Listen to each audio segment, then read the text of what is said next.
That's what I wanted to see. Yeah, that's great.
I know. Who the hell's inside tripping with a 1-point lead a year ago today? You lost that match, and dude, he's just going for like 45 seconds left. I'm just kidding. I know. He's like, Joe, I appreciate it, but stop. I've preached to you for 2 long seasons to just go out there and have fun at score points, but this one time I don't want you to do a damn thing. Is that what happened for this up too? Joe?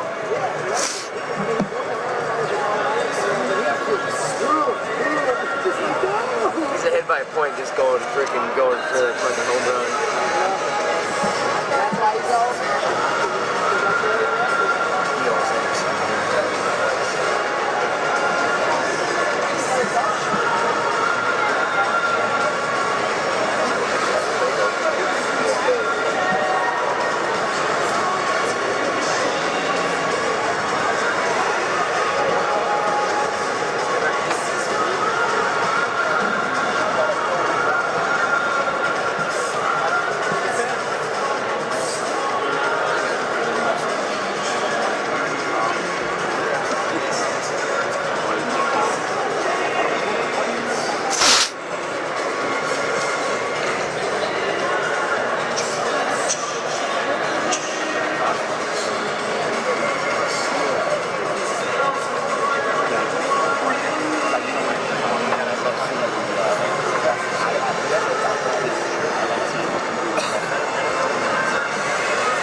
got the right one on.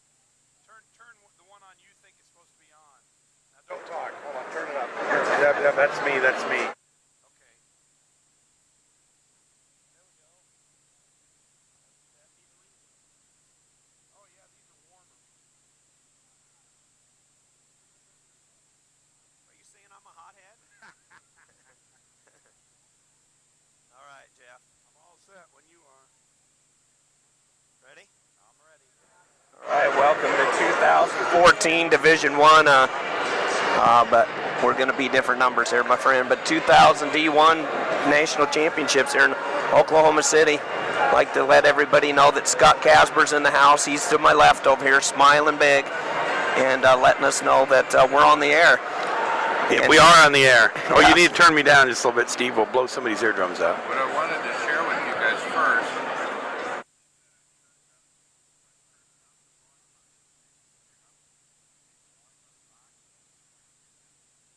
Oh, okay, yeah. Oh, I never had a problem with Hey, Jeff, do you want to switch or not? We're different numbers. What numbers are we? Well, you're this one, I'm that one, so if you want to, we can go back to the way we are. Wait a minute. Yep, so you want to switch?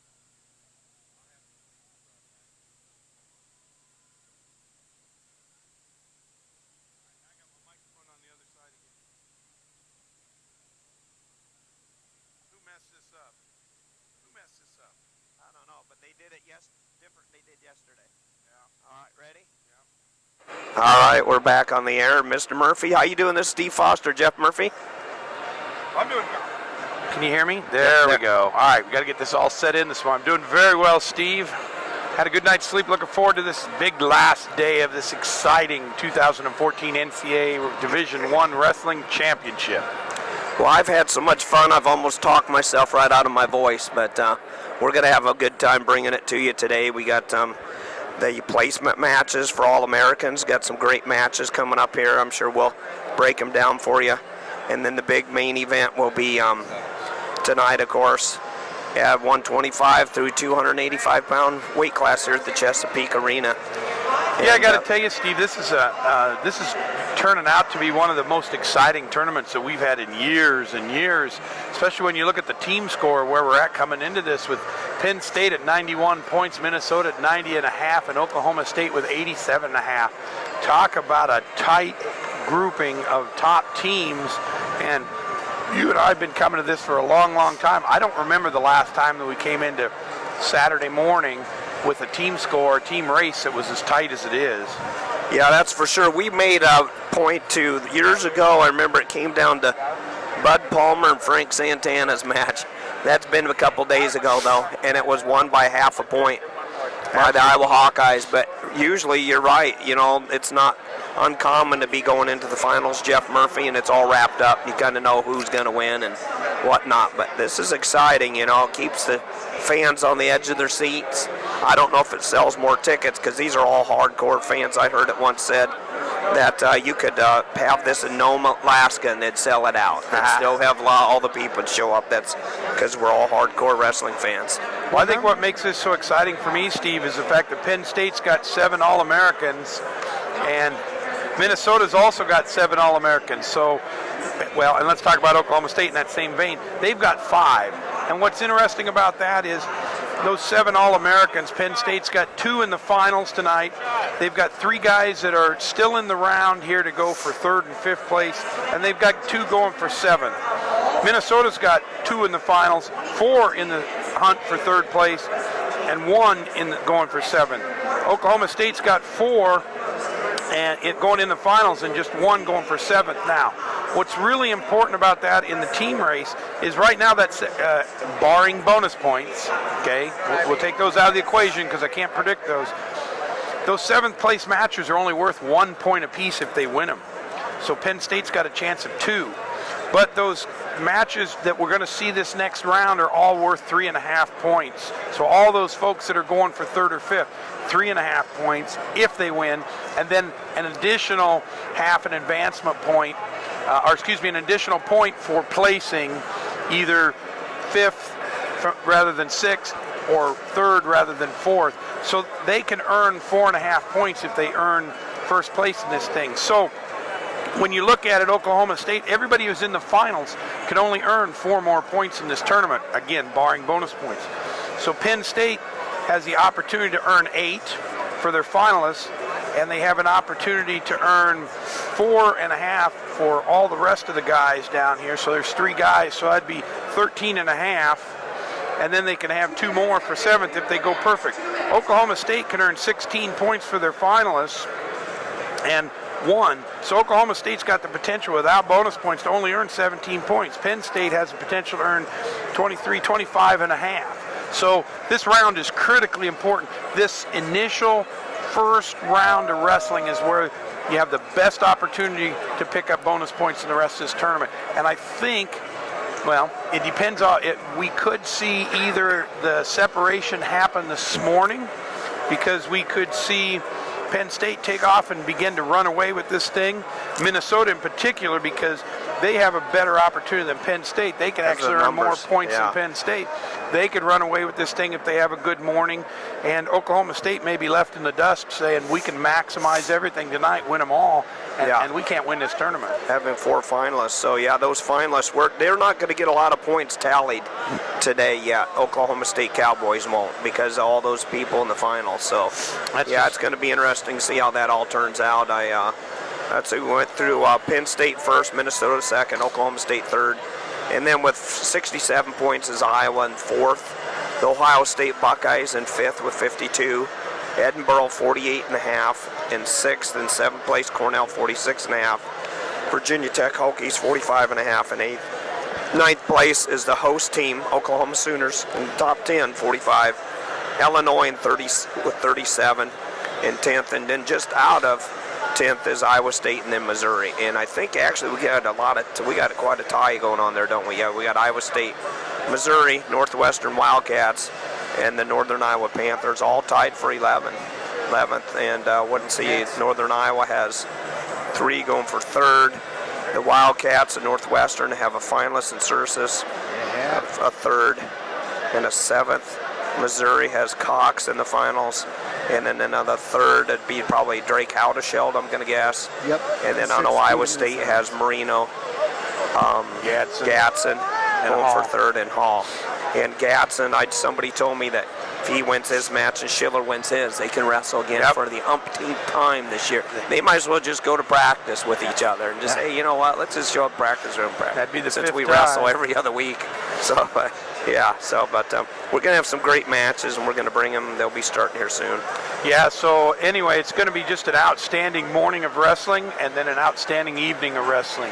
So if you look at some of the nuances here, you talked about all those teams that are in 11th. Well, they're all within striking distance. They really are. Passing Illinois in 10th, and it's always good to finish in the top 10 because your name's up on the tote board. Yeah, it's special. And most of those teams, don't have a finalist tonight. I think there's only one of Northwestern. Northwestern, Jason Surtis. So that number 10 spot could be Cox, I'm sorry, for Missouri. I apologize. Yes. So that 10 spot could be fairly well solidified before tonight happens. Who knows? It's going to be fought for, that's for sure. Yeah, you're right. Then there's the battle for 1st, and then Iowa, I think, has 4th all locked up because I don't think anybody can catch them.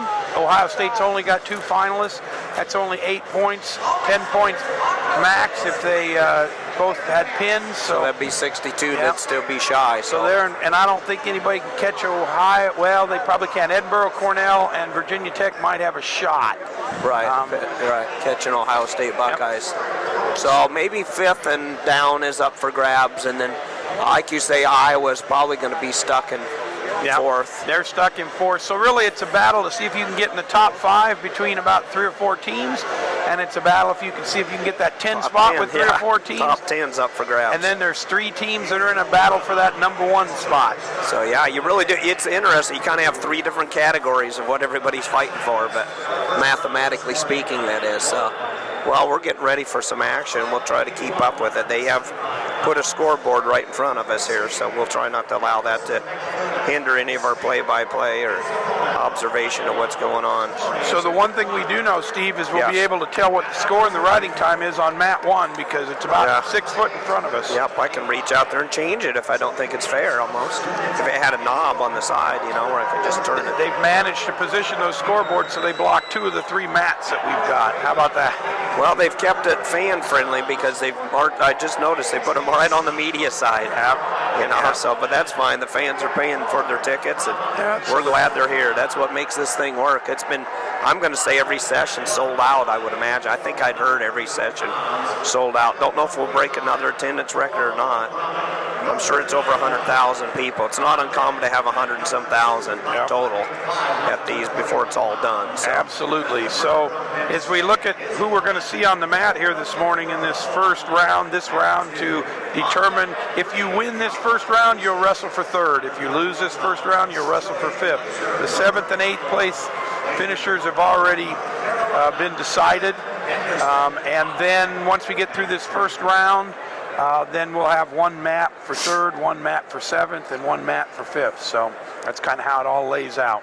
It's going to be fun. Some of the matches coming up will be Clark and Megalunas. Going to be Penn State, Iowa. Look at Penn State's in 1st, Iowa's in 4th. So we talked about the team race. It'd be real important for Penn State that win, obviously. And I don't think there's a lot of love lost between the Nittany Lions and Hawks. They really battle each other strong all the time, coming after one another. Megalunas will be a little bit more of a seasoned veteran. Clark being a starter for them as a freshman. A lot of the year also Thomas Gilman started for the Iowa Hawkeyes. They got another real good one. I've heard rumor Ramos obviously will graduate, and then Thomas Gilman or Clark, one of the two, is going to bump to 33 and the other stay at 25. So they'll have a good, even though Ramos is a fantastic wrestler, they're still going to have a nice 1-2 punch once Thomas Gilman comes back in the lineup for Iowa. Both of them were ranked at one point in the season together, 3-6. Both of them were ranked. They're both in top 8. Go figure how that happened. Yeah, that's pretty good when you can get kids like that to do that. So it'll be fun to watch them as they continue through their careers for the Iowa Hawkeyes. And the other person down here you want to talk about? Sure. So Dan you've got Peters. Dan from Virginia Tech. He's going to wrestle Peters from UNI. Again, what makes that really important is because Northern Iowa's trying to get into that 10 spot and Virginia Tech's trying to get into that 5 spot. So again, into those groupings that we talk about. And you go, well, why in the top 5? Well, if you're here in the auditorium, it's important because they list 1, 2, 3, 4, 5 on the big tote board, and 6, 7, 8, 9, 10 on the other side, and you always want to be in the group ahead of it. Oh yeah, I mean we got 70, 80 teams represented here at the because really look at all these 66. Yeah. So we got a lot of teams. So if you can get in the top 10, I mean sure everybody wants a team title, but that's the elite really when you consider how many tens of thousands and over 1.5 million people wrestle in the United States every year. So being in the top 10 is pretty special. Well, and everybody's coming to win a national title, both individually and as a team, but realistically, coaches will sit back and they probably won't talk too loud, but they're setting their goals, and sometimes that goal is, hey, if I can be in the top 5, that's pretty special for us. Yeah. That's going to help us from a recruiting standpoint. We can talk about who we got coming back as All-Americans. You ought to come join us. You can help to get us from this top 5 to the next step of the rung up into the top 3 or the top 2, or maybe take us to a national title. So that is. So it's all real important to meet some of those milestones and goals. What you call a recruiting tool. Absolutely. Get out there and get in these kids' living room. You get talking to mom and dad. You got something to talk about. Yep. The third match we're going to see this morning, Steve, right off the bat, is between not John Thorne. John was my between David Thorne. Yeah, David Thorne and Shop from Edinburgh, AJ Shop. So again, Shop came in as a 2 seed. Thorne coming in as an 8 seed.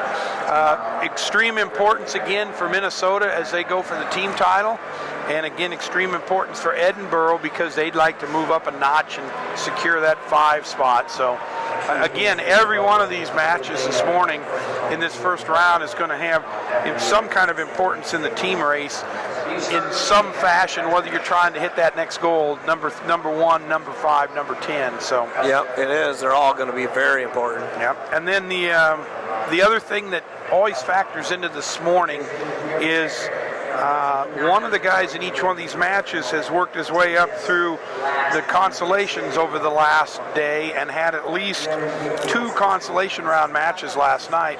Well, the other guy went out in the semifinals and got beat. Yeah. So from a mental standpoint, 2 guys are going, man, I made the round of the All-America round, and I'm feeling good about it, and I made it into the chance to wrestle for 3rd or 5th, and I'm feeling good about it. And the other guy's going, man, I went out, and if I just would have scored 1 more point last night, I'd be in the finals tonight. They'd be announcing my name as I ran down the red or green carpet to the stage, as opposed to, oh, I'm out here this morning. So, there's a little bit of a mental thing that goes on, and you just got to be, some guys are real tough and can deal with that. Some guys have a little tougher time, and I think you especially want to watch some of the freshmen.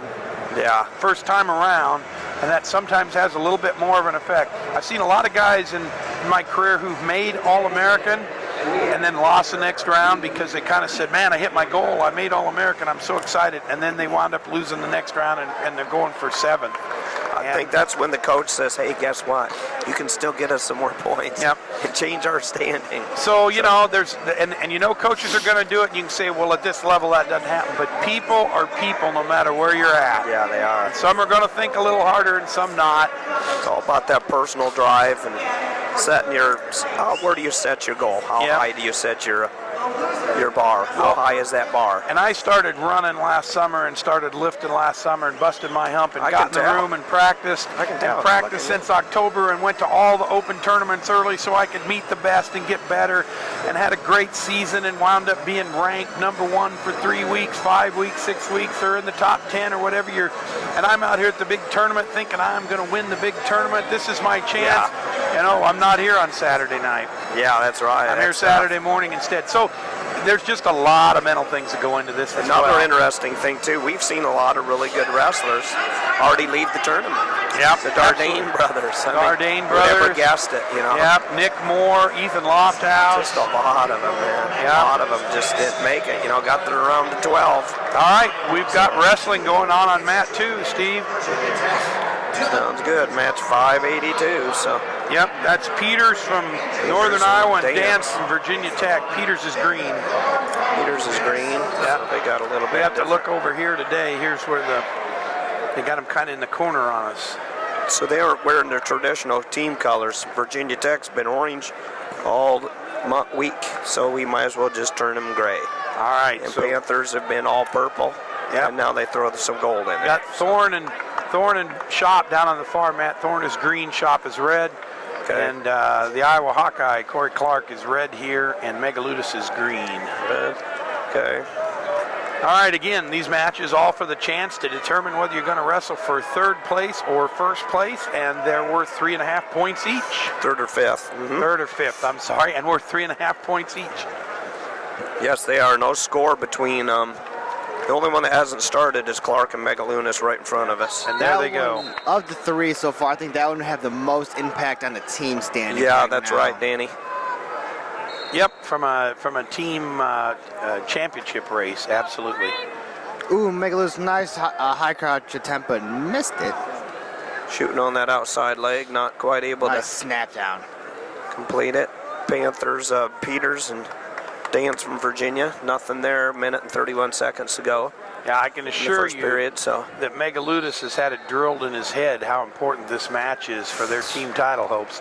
And he's out there wrestling tough like he, there's a lot of, he's coming right out the gate being aggressive on this deal. Real tough collar tie by both of them. Of course, the Sanderson brothers in the corner of Penn State made their debuts for Iowa State back in the day. No, you got Shop, Bill, Dance, I'm sorry, Dance with Peters in trouble, got him on his back. You can pin out of bounds, so he's picking up. If he doesn't pin him, that is Dance from Virginia Tech. He's sure going to pick up a lot of points. Megaludis with the takedown and Corey Clark with a quick escape. Yep. The Brands is not happy about that because kind of a questionable call in my opinion. And Thorne with a quick takedown, but then Shop with the reversal, so that's 2-2 down at that end. Shop leads, boy, that 6 foot, 133 pounder. Yeah, 6 foot tall, big Shop, AJ Shop. He's got a lot of range and he knows how to use it. So Dance goes out to a 5-0 lead. Megalutis is going to take down right on the edge of the mat. Brands is up, not happy. 2 in a row, maybe. I agree, the first one was a little questionable. Yep. That second one should not have been a takedown. Yep. Well, so it's 4-1. That's the score. Brands Corey is not. Clark had the whizzer in. Yep. Brands is not waving the flag. Oh, but No. the table's waving the flag. Now yeah, we're they're going to get an gonna- officials challenge, which is the white White the flag. white flag. That's an officials challenge. I was talking to one of the 2 referees about points that. for Peters, so Northern Iowa's Peters now is kind of staging a little comeback. Yep. And Shop has Thorne on his back, and he's getting back points. That Shop has so much range, and he knows how to use every inch of his body, that full length. Yeah, that's 6'5", 133 pounder. Like the measure from the sole of his feet to the type of his fingers when he stretches out. See, Shop's got Thorne tied, All kinds of really trouble. tight on his back. Oh. And, Time ran out. Oh. Otherwise, I think that would have been really bad. Good night, nurse. Yeah. Man, the clock was his best friend right there, let me tell you. All right, so going into the second period, or now there's a minute? I'm not sure what that is. Did they call a injury timeout? Because yeah, Blood- I'm not sure. end of the either. period, Blood, blood end of the time. period, but there's a blood time blood. for Okay. Thorne, I think, in Minnesota. So right now, AJ Shop up 7-0 over David Thorne from Minnesota. He's in the driver's seat, Yeah. and as well as Dance in the driver's seat for Virginia Tech against Peters. Yep, dance up Northern Iowa. 6-2. Peters got the last takedown. So Oh, they wiped off the takedown, that second takedown, which is probably the right call. I think it is. Between Megalutis and And Clark. Hawk fans aren't liking it. The scoreboard hadn't found out about it yet. Yeah. Peters, guys, gets another takedown. He's bringing it Oh, back now the to Sanderson 6-4. brothers are up having some words with the ref. 6-4 is the score now. Intentional release for Dance wrestling against Peters on mat number 2. 7-4 now. That big move's the difference for Dance down there at Virginia Tech. So it's 2-1 in favor of Megalutis down here with 1 minute and 23 seconds left in the first period. And Shop's got Thorne on his back again. Well, Man, not he's quite. dangerous. Referee says he's not quite past that 45 degrees, and he can calls a twist. stalemate. He So can twist in too. He reminds me a lot of Hochstrasser, the way his length is. And he gets his legs in, he can just take your torso and your upper body 2 opposite directions. yeah, and they've got blood again down there between Thorne and Shop, so got to get him all patched up. So Megalutis on a nice low single series right here. Clark trying to tilt him over. Megalutis. I can't believe Dance hasn't been hit for a stall. There's been 4 shots by Peters. There's He's got the 2. overhooks. 2 more points for Megalutis, so he's up 4-1 now with 42 seconds left in that second period, or in the first period. Clark, a good-looking freshman for Iowa. Megalutis, a senior Junior. for Penn Yeah. State. Been in the finals before. Yep. Wrestling for 3rd now for Penn State and Coach Kell and Cody Sanderson. Corey Clark coming around the corner here trying to get a couple of reversal if he can. Got to get his leg free. All right, to we get a start kick that out. third period between Peters and Dance. Peters up to his feet immediately and out, so it's 7-5 now in the third period. Riding time not a factor. All right, referee. Down there, AJ Shop still up 7-0 against Yeah. Thorne from Edinburgh. Shop is on top. Shop is from Edinburgh. Thorne is for Minnesota, and Edinburgh's in 6th place right now with 48.5, and Minnesota's in 2nd place with 90.5, half a point from the lead. AJ Shop in the top position. Really? Oh, what a surprise, right? Yeah, that's right. Danny Sheehan's pointing out the facts, and we appreciate Dan joining us too through this broadcast. He's done a real good job Let's for see. us. 2 minutes of riding time for AJ Shop. So Dance. Okay. So we've got a 9-6 score now with Shop with Dance over Peters, and Peters with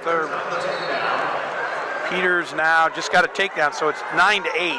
9-8 with a minute left, so that one's really a close match. When Dance didn't pin Peters off the beginning, I know what kind of motor Peters has, and in my mind I was thinking, you know what, he might gonna wish he pinned him. off the start, but that happens often. That's not uncommon at all. So. Yeah. So with a minute left in this thing, 10-8 in favor of Dance, but Peters is just stalking him right now. Yeah, he is.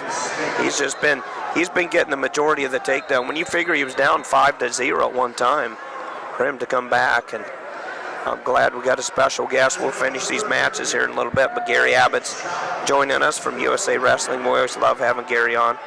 How you doing, my friend? Oh, I'm wonderful. This is one heck of a tournament this year, isn't it? I about talked myself right out of my voice. So as hey, you can tell, you're going to need some more because this thing's so close. You're going to be talking for a while. Yeah, I am. Yeah.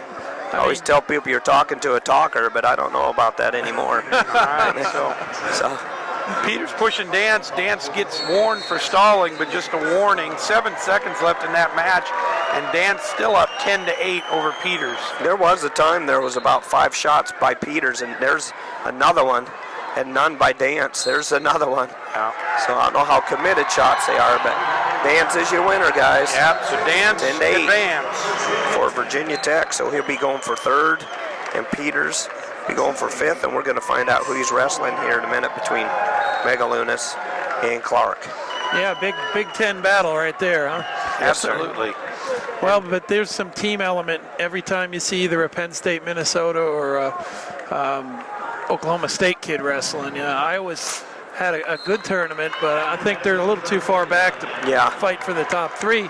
Although they won a trophy right now, they're in 4th, right? Sure, right. Yep, they sure have. And Megalunas, a junior, and a good-looking freshman for Iowa. This Corey Clark. All right, so we go into the final period with Megalunas up 4-2 and Clark on top to start the third period. Tight waist wrist ride there by Clark, riding real tough on top. Had the half in for a little bit, but Megalunas went. I always was called the Buddha when you put your hands up in the air, but had his hands up in the air and tried to go swimming and catch Clark's head, but wasn't able to do that. All right, so we're going to get started in the other 133-pound match. That's between Beckman from Lehigh and Cologne from University of Northern. No, that's wrong. Yeah, he's going to be down here. They've advanced over. Yeah, they have. So that's Mitchell Port from Edinburgh at 141 and Rutherford from Penn State. So we're going to have 25, 33, and 41. Yep.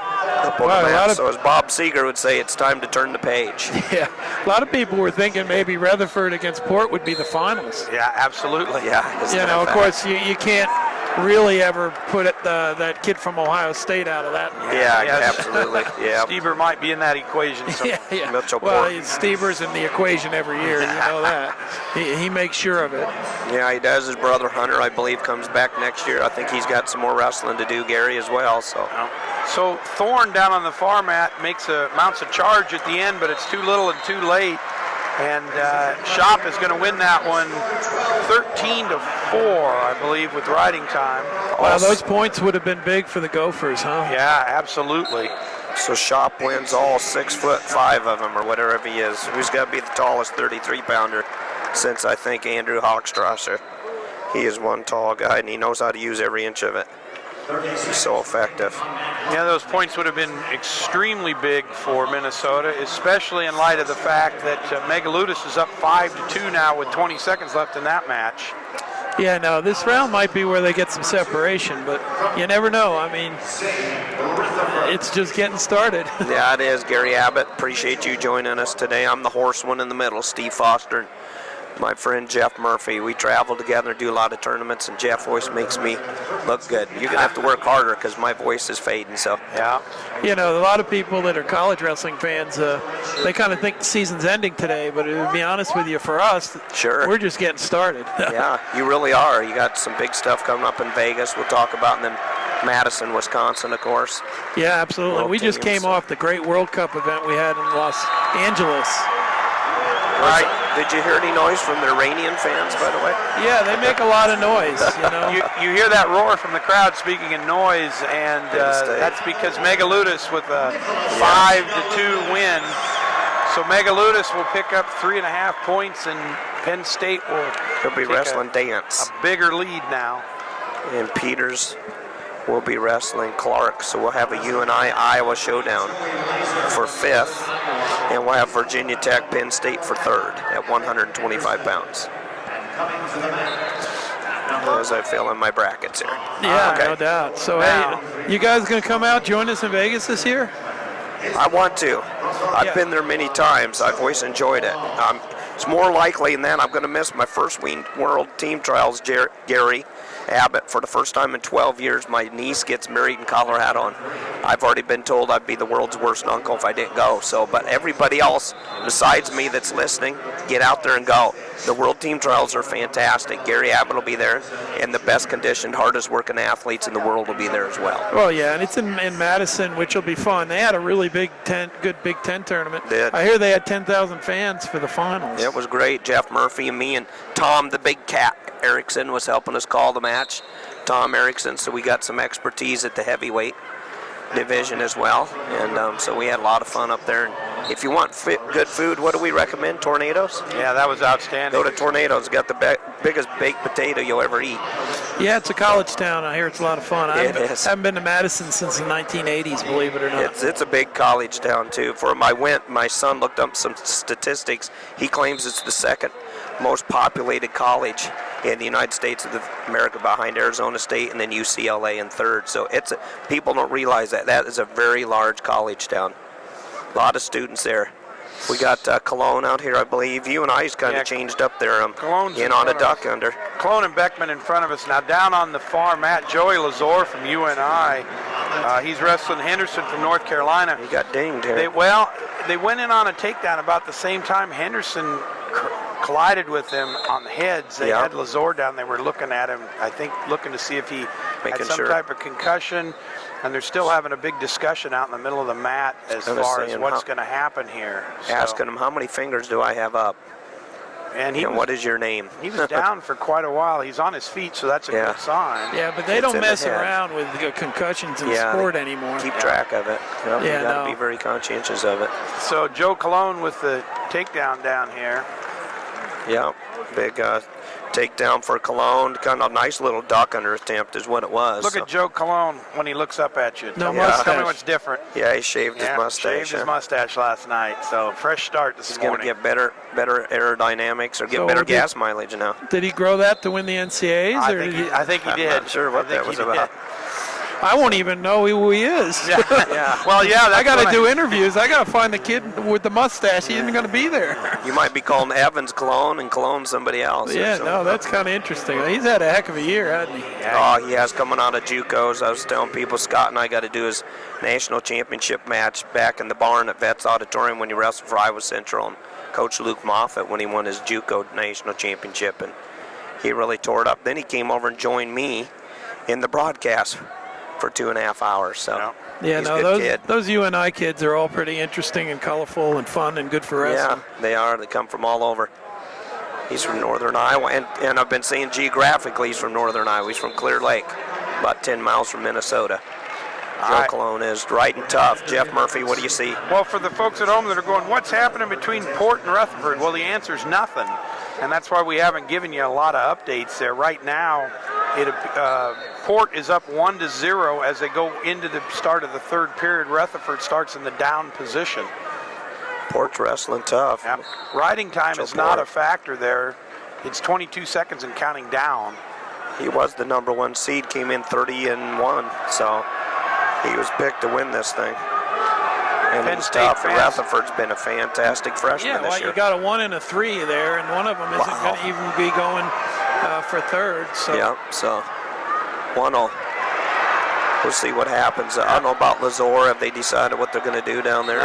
Nope, still They're talking. it over, aren't they? Yeah. So the big story in that weight class is Devin Carter. He tore his hamstring. The university issued a press release saying that his season was done. Yeah. And all of a sudden, a few days before the conference meets, guess who's back? Yeah, he Mr. Carter. wins the ACC, comes out here and makes the finals. That's right. And you know what? He's fearless. I think he doesn't have any problem thinking he's going to beat Stever. That's right. He came in here 18-0, and usually Scott and I get a good taste of Devin Carter at the Midlands this year, but he wasn't able to make it.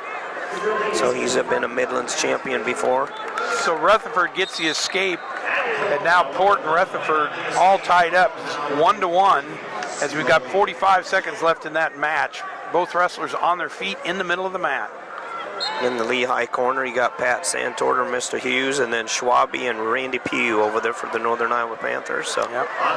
Joe pretty good Cologne brain still with trust. a 3-0 lead in the second period. And it looks like Lazor, that match between Lazor and Henderson is going to resume with Henderson up 2-0. So they did give him the takedown. Yes. Well, I think they had to give him the takedown. Sure. But he was out, you know. Do Yeah. you give back points? Probably not. Right, yeah. When you get knocked out, you're going to get thrown on your back because you're not reacting, obviously. So, No. but Port and Rutherford. Rutherford's tough on top, so I don't know if he's been able to use that in this one. It's just 1-1. 1-1 We're going to go sudden victory. Yep. Sudden victory. Well, I like this part of overtime, the sudden victory. I'm not a big fan of those 30-second deals. Yeah, I like takedowns making the difference, don't you, Gary? Well, I mean, when you get a few of them in and it still hasn't been determined, you're just playing the clock. You're not playing who's going to wrestle. Yeah. You know, I would love to trade in that grab the ankle, hold someone down from the bottom during those tiebreakers. Lazor's getting a pin, maybe. Well, Henderson had reversed him, Boy, and now Henderson's in Lazor's trouble. reversed him, and he has Henderson on his back, but Henderson pops out of it. Lazor's dangerous. We saw him earlier in this tournament. He can win them in the last few seconds. Yeah. He's real mat savvy. He So knows the where he's at all Scoreboard's times. got, I guess he didn't give him any back points on that. Wow. There it is. Yeah, Nope. he was flopping around. There were I was gonna points say, well, there. it took him a long time to get the score up on the scoreboard. It's 4-4 now in that match. 15 seconds to go in the first period. Well, we're not getting much in the shots here in this overtime. No, just kind of half-hearted. We're going to go to the 2 30-second ride-out periods. So here we go in the ride-outs. There's a lot hanging on this match for Penn State, obviously. Rutherford, as a freshman, has had an amazing year. Yes, he has. And he's really kind of confident and mature for a kid of his age. He fits right in with those guys that are seniors, you know. Yep. Cody Sanderson in the corner. I think they showed Cal. He was up in the stands coaching. Yeah. Sitting behind a bleacher somewhere. So Nope. Port really getting into a situation where he looked like he was going to throw Rutherford to his I back. thought on he an had some underhook. more points there, and now we're just having a hold on to the leg deal. The Yeah. Port trying to peel Rutherford's hands apart and it doesn't Stalemate. happen. So real quick, while that's happening, there's a minute left in this match between Cologne and Beckman, and Cologne is up 3-0 still. But he does have riding time at this point. He's real tough. He's dangerous. He's a pinner. Cologne has been this year. He's been fun to watch. He's been a nice kind of surprise to those that don't know him. He's got a brother, I believe, also right now wrestling for Clear Lake High School, so he might see more Colognes coming. All right, so Lazor, big, Granby. yep, Beckman. Henderson. Henderson up 8-4 down there now. Wow. Well, you got to give Anderson some credit. He's the one that knocked Port off, right? Yeah. Now Lazor. Lazor with the reversal, 8-6. Wow. That's just a scramble down there between those two guys. Northern Iowa's got a nice little trifecta going on there with Peters, Cologne, and Lazor. What do they call it, the Panther train? Yeah, that's right, the Panther train. That's right, Gary Abbott. Oh, Shop's got, no, they don't count it. Shop rolled Rutherford and caught him for just a minute on his back. A 1 count. Referee did not give him any back points. Well, looks like Rutherford's trying to kick out of this one. Yeah. 15 Shop's up seconds on left. top, trying to get him out of Oh, Rutherford man. almost out. He had a little Trap meet. separation there, huh? Yeah, almost out, and Shop grabbed him. Got a track meet going on. He was out, but he did not face him. Both wrestlers becoming track runners there for a second. Looks like Cologne's going to finish this one off. Huh? Yep. Yep, Northern Iowa will be going for third, looks like. So the Panther wins down here. 4-1 with riding time. So 4-0. So Joe Cologne moves on. All right, so no score. No one was able to escape from either one of them in the 30-second turnbacks. We'll go back to 1 minute, sudden victory on your feet. So if you guys were interested in the dates here, that Vegas Sure event, are. the U.S. Open, are April 16 and 19. And we got a whole lot of wrestling down there. Fila Juniors, we've got the junior kids, which are the high school kids. There's the Veterans Nationals. And we have a few youth tournaments for kids and cadets that weren't in Vegas last year. So it's going to be a heck of a wrestling festival. And, of course, you'll see the Jordan Burroughs and Tervel Delagnevs and Jake Varners of the world there. And we had Reese Humphreys on a little earlier, and he was telling us that's kind of opened up, like you say, to some youth wrestling too, Gary, and that's pretty cool. I think that's neat that it's all inclusive. Well, and our wrestling fans love going to Vegas. It's a good town. It's a good wrestling town. They like having us there, and we've embraced that opportunity. We're going to turn the arena into something special where we have a area just for the finals, 2 raised mats, and people can go around and watch it like a theater. It's going to be a lot of fun. You never know what you're going to see out there in wrestling matches. There's been some great ones. And of course, at our Vegas Open, that qualifies you for the trials in Madison for men and women. So I'll never forget when I went to Vegas once and saw 3 national champs pinned in 3 minutes. Ken Cook pinned Trent Polson, Romiko Blackman pinned Ben Askren, and Jared Ferrer pinned Brett Metcalf. big scramble here. There you go. Yeah, Big win for Edinburgh. Yeah. Megaludis. Rutherford shot a takedown immediately off the whistle, and after a big scramble, it's Mitchell Port's Port tough kid. got it done. Yep, fighting Scots for Edinburgh. He's a tough kid, Port is. Fun to watch. He's got a lot of actions. Real powerful and strong, too. Well, for a kid who thought he could come here and win it, he's coming out real strong on the second day, on the last day. This is the round where the kids show their pride. Yep. Yeah, it is.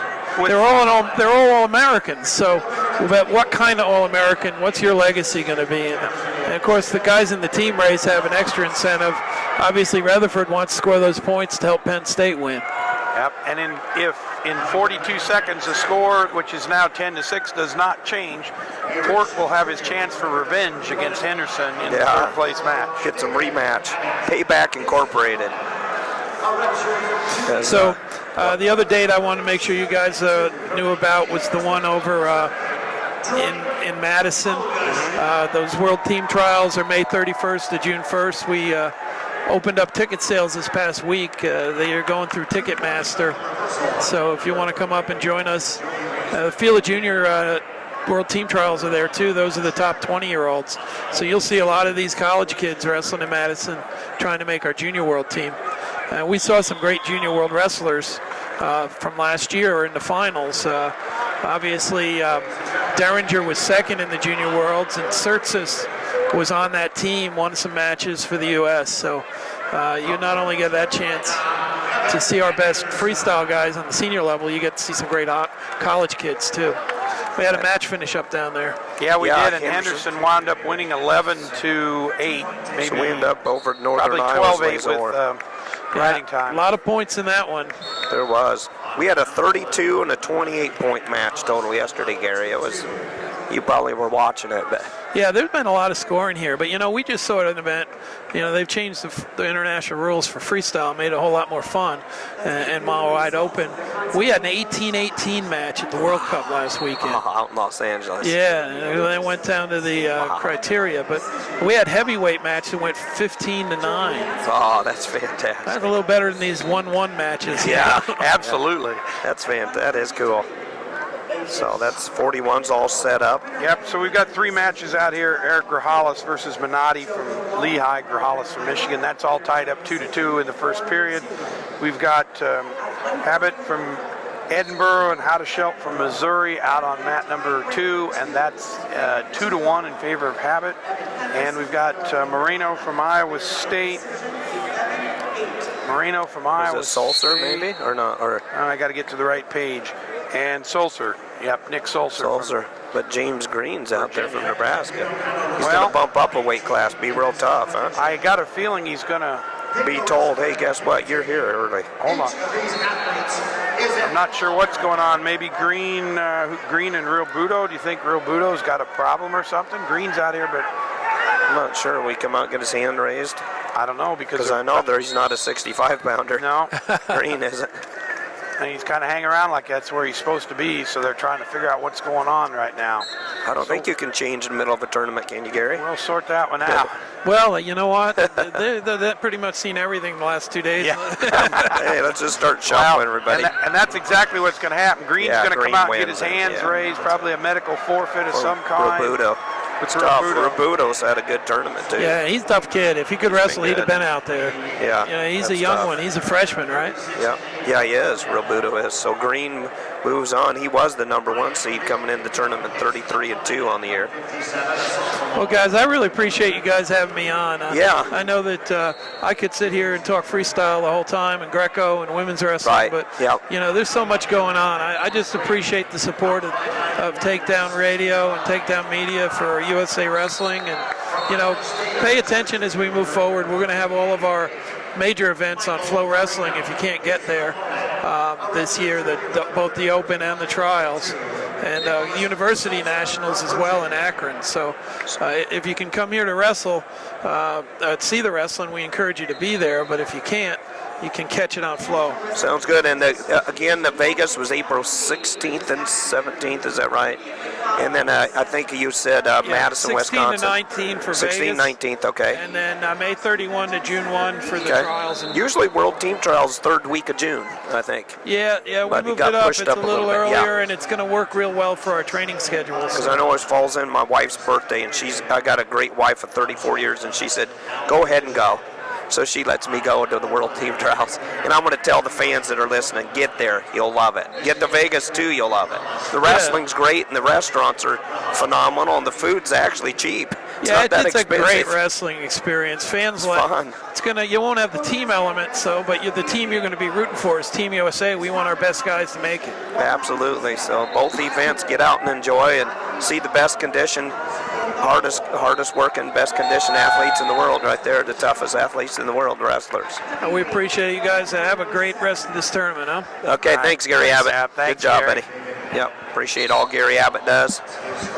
USA Wrestling does a great job out there, headquartered out of the OTC in Colorado Springs, Colorado. Absolutely. I'll tell you, one of the most fun things about going to, whether it's the trials or the Open, you get to see the best wrestlers from about 8 or 9 years. Yeah, you do span. really, yeah. And so, you get a chance to actually see this guy who was an NCAA champion this year and this guy who was an NCAA champion 3 years later, and they never really overlapped, and who could beat who, and wow, what a great time. And if you luck out, you get to see Andrew Kyle Dake match go for about 15 minutes. Well, and the other thing I did last year. The other thing I would tell the fans as well is if you've never been to one of those tournaments, go, because you can walk right down amongst the wrestlers. They're all over the place. Very you get a available. chance to talk, get a chance to know some people, get some autographs signed if you'd like.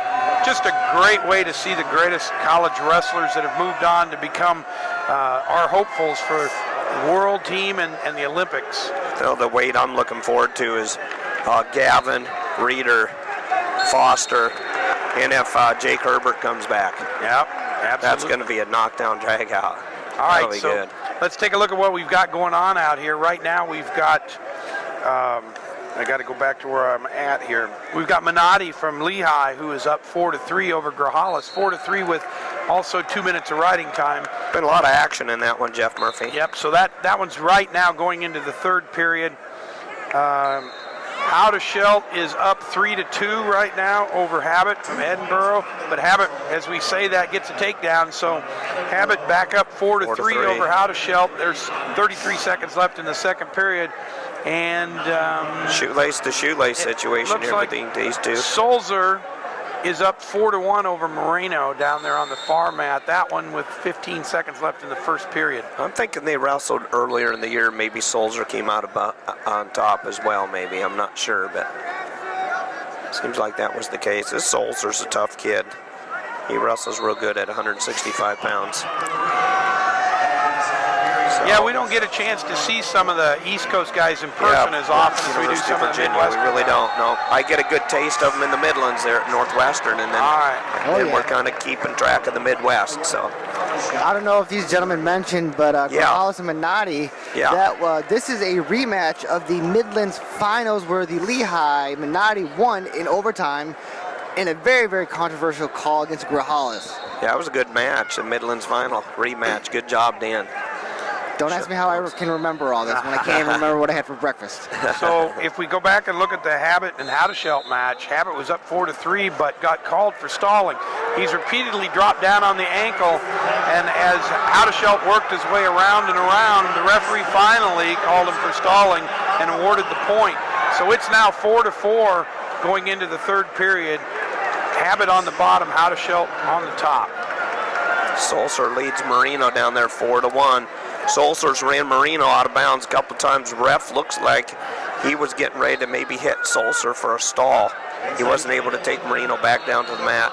Marino back up to his feet again, Jeff Murphy. Sorry about that. The big action down here on mat 1. Grijalles has Minotti all wrapped up in a cradle, but I don't think he's in a position where he can get that other shoulder down unless he can get his feet extended. And right now, Minotti's got him by the ankle, but certainly got the 3 back points, and the referee will award those. Great ride right now, that cradle. And I think Grijalles is just thinking the same thing. I'm just going to hang on to it for as long as I can. Time ticking down, 5 seconds left in that match. And tell you what, Grijalles is always in these scramble situations, it seems like. So Grijalles with the 6-4 win. Wow, a couple more back points, so that's big for Grijalles, for the Michigan senior out of Ann Arbor, Michigan, University of Michigan. So Grijalles going for third place. Yep. He's going to take on Habit or Howdeshelt. They're all tied up, guys. 1:36 to go. Third period, I think it's still 4-1 between Sulzer and Michael Marina. A lot of riding time for Sulzer from University of Virginia. 2 minutes, 15 seconds riding time down there in the far mat. All right, we're going to move all the way up to 165 down here on this match with Lovensdorf from Citadel and Monk from North Dakota State. So we might see some cradles. You think? Yeah. The winner of these two wrestles the winner between Sulzer and Marino. Yep. So Marino could wrestle Monk again. Yeah. They've had a few matches in their career. They've gone back and forth for quite a while. So, and now Monk has his singlet on that says Bison down the back against Lesozor. So the score now 5-4 in favor of Habit. He gets the escape in the third period and then shoots in on an ankle. Howdeshelt defends it. They're shoelace to shoelace now. Of Sandor wrestling for Citadel, Monk for North Dakota, and Habit. What's going on down there against Jeff? Yeah, well, the referee, they rolled out of bounds. The referee said, let's start fresh at the beginning. 48 seconds left in that match. Okay. Habit up 5-4. Riding time will not be a factor in this match. Wow, and Howdeshelt came in the #1 seed, guys, for the Missouri Tigers. Howdeshelt with a shot right on the edge of the mat. Remember, if he gets another stall call, it'll be tied 5-5. We can go to overtime. Yeah, that's true. That's a good point. That's a very good point. Oh, both wrestlers shoot at the exact same time, so Howdeshelt's going to have to do one of those howdy do it. Yeah. Instead of Howdeshelt, howdy do it. 30 seconds left in the match. He's running. Habit's running. Yeah. So Moreno out with an escape down on his match, but that's he's got a long haul here in the third Sulzer period. picked up back points. Yep, Sulzer with an 8-1 lead. 13 seconds left. If Howdeshelt's going to do something, you better do it fast. And he takes a shot, but Boy. Habit counters adequately. Kind of hanging on. One last hurrah here. The referee's going to restart him at the middle of the mat. It's 5-4 in favor of Habit with 5 seconds left. Coach Referee Brian blows the whistle. Smith and Sammy Henson, world champ, two-time NCAA champ for Clemson. Sammy Henson in the corner. Yep, and Habit. Big win for Habit. Yep, Habit with the win, and Howdeshelt drops down. I'll tell you, he's got a habit of winning. That's a good habit to have. Oh, that's a good one. All right, yeah, it's Saturday morning, we can tell. Someone get Usually gets worse as we go. So, but All right, so 2-1 down here with La Salvador. La oh, Salvador and Sulzer's got over Monk. Marino and all now kinds Moreno well, and 2 more back points for Sulzer, so 12-1 now with 30 seconds left in that match. Sulzer's been in the, and I'm sure Iowa State would like to have this win. That they're going to try. They were trying to get into the top 10 at 11th place. So Yeah, this isn't going to help matters any no. for Iowa State Cyclones. Sulzer will put Moreno right here. Yeah, 165. It's been interesting. We've had 2 and 3 different weight classes going on here. So as I mentioned earlier, we're going to do the Bob Seger song and turn the page. So. Yeah, so we're going to turn the page back for just a minute, and we're going to see Derek St. John from Iowa and Ian Miller from Kent State out here on mat 2 just getting started. And that match is all over between Sulzer and Marino. Sulzer wins 13-1. So big win for Sulzer. He's tough on top, man. He's got a tough ride. He really does. So big win there for Sulzer for the University of West Virginia. Yep. Miller in on a nice duck under, gets around behind. Lift, St. John, big lift. Picks him way up in the air, takes him to the mat for 2, and immediately releases him. 2-1 in favor of Miller.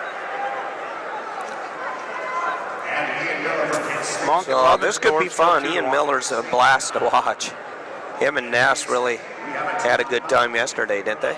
Last 5 seconds, Ness hit a cross pick, and Man. And earlier in the season, Ian Miller had really handled Ness. So Ness is really peaking at the right time. actually, I was able to look up that match. He majored him 13-2.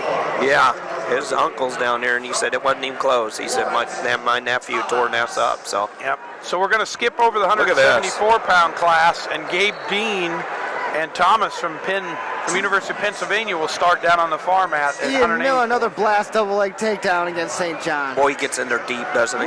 Isn't he fast? That was pretty.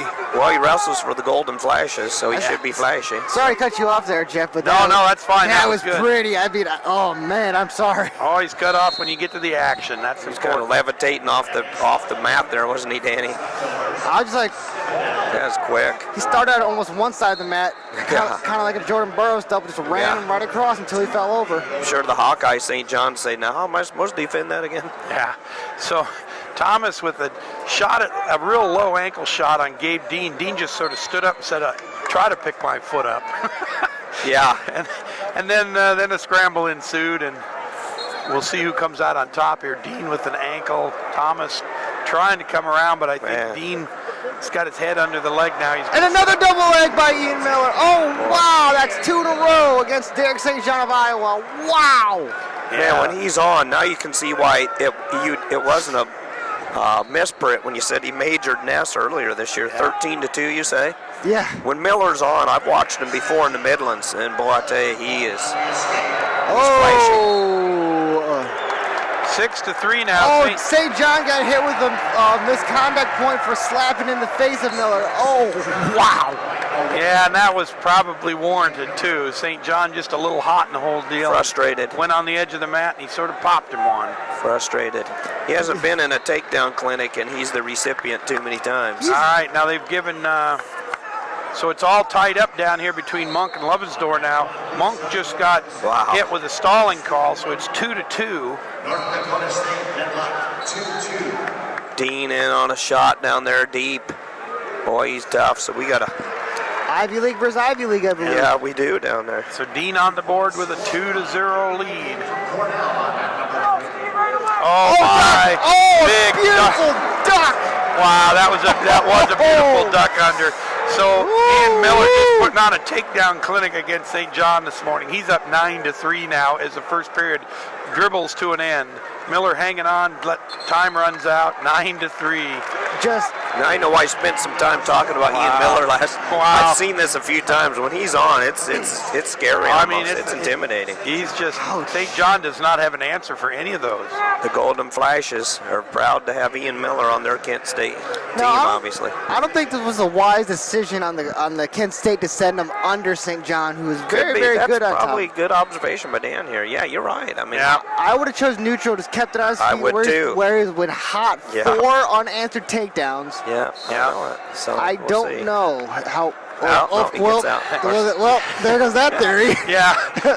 Right out the window. Miller out in less than 15 seconds to take a 10-3 lead. I've often learned the more I predict and play by play, the more it doesn't go according to my predictions. Every time you just say, boy, nothing's happening here, boom, something happens. Somebody gets pinned, so yeah, but that happens. Escape for Miller now up 10-3. He's looking for a major 120, or he's just got 28 seconds of riding time, just because he's been getting these takedowns so fast. Yep. Above Sador and Monk, still Monk up 3-1. Yeah, Monk got an escape here in the third period, so both wrestlers on their feet. There's 45 seconds left. Monk spins coming around around. and gets a 2, so up 5-2 now. So St. John trying. He throws Ian Miller. Told you, isn't he fun to watch? St. St. John tries some kind of a running body lock, and Miller flings him off the mat. him. So I don't think St. John's going to charge in like that ever again. no, that one didn't work so well either. And he got Miller's lucky. got such an entertaining style too. I mean, St. John's just doesn't have an answer. St. John's has a typical stock that he has. Right. And then Miller will hit a shot. I mean, I think St. John is just too methodical. Yeah. Miller sort of times it. Now St. John in on a leg. Yeah. Miller with the whizzer. They get back up to their feet, but St. John still got that leg around the knee. Yeah, he's got those long legs. He broke. Take down 10-5. So, and Monk does win down here 5-3 on match 592. So the North Dakota State Bison will be able to take on Sulzer, if I remember right. Correct. From University of Virginia. Yep, and Lovesendor will take on Marino for the fifth. right? Yeah. So. As you notice, St. John's are wrestling a little bit closer to the ground. Yeah. Yep. 11-5 now as Ian Miller got out of that. And down on the far mat, Gabe Dean had Thomas on his back and got He's up 3, 4-1. I think. Over here on mat 1, we have Penn State versus Minnesota. Big team point right here. This could be a big team point swing right here. Yeah, Brown and Storley. That'll be a good one. Just getting started.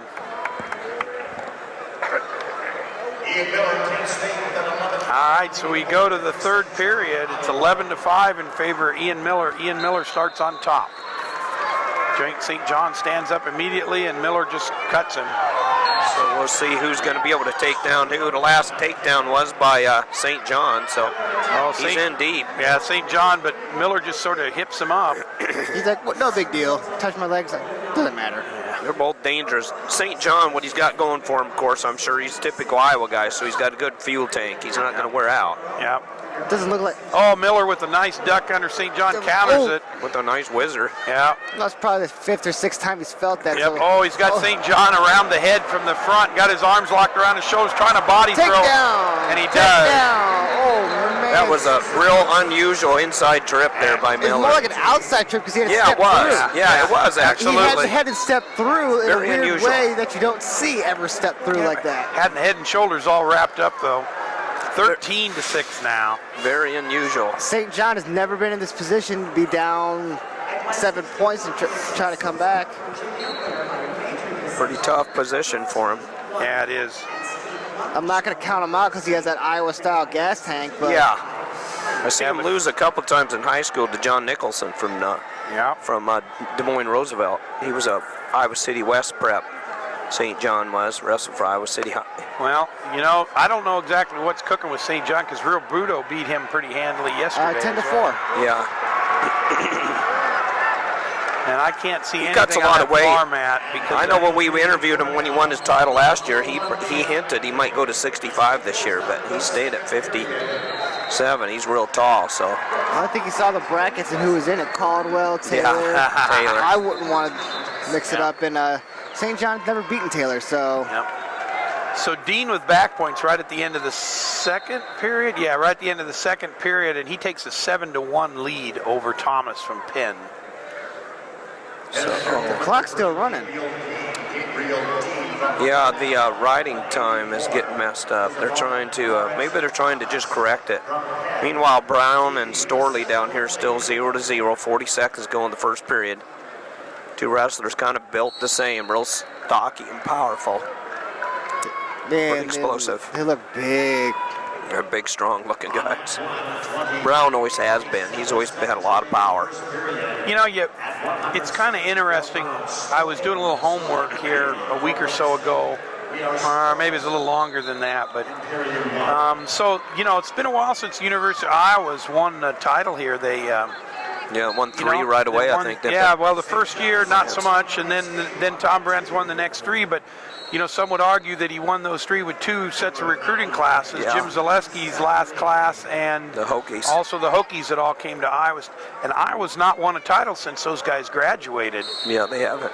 And Jay Borschel, Brett Metcalf, all those guys. Yeah. Morning Stars. So if you look at Jim Zaleski at this point in his career at the University of Iowa and Tom Brands in his career at the University They of Iowa. kind of mimic each other. And you look at national title or how you finished in the NCAA tournament, and Zaleski actually has a better record than Brands at this point in both their careers. So, Interesting. you know, I always thought Jim Zaleski got a little bit of a raw deal from the University of Iowa. He's It's pretty a good guy. hard to follow a legend.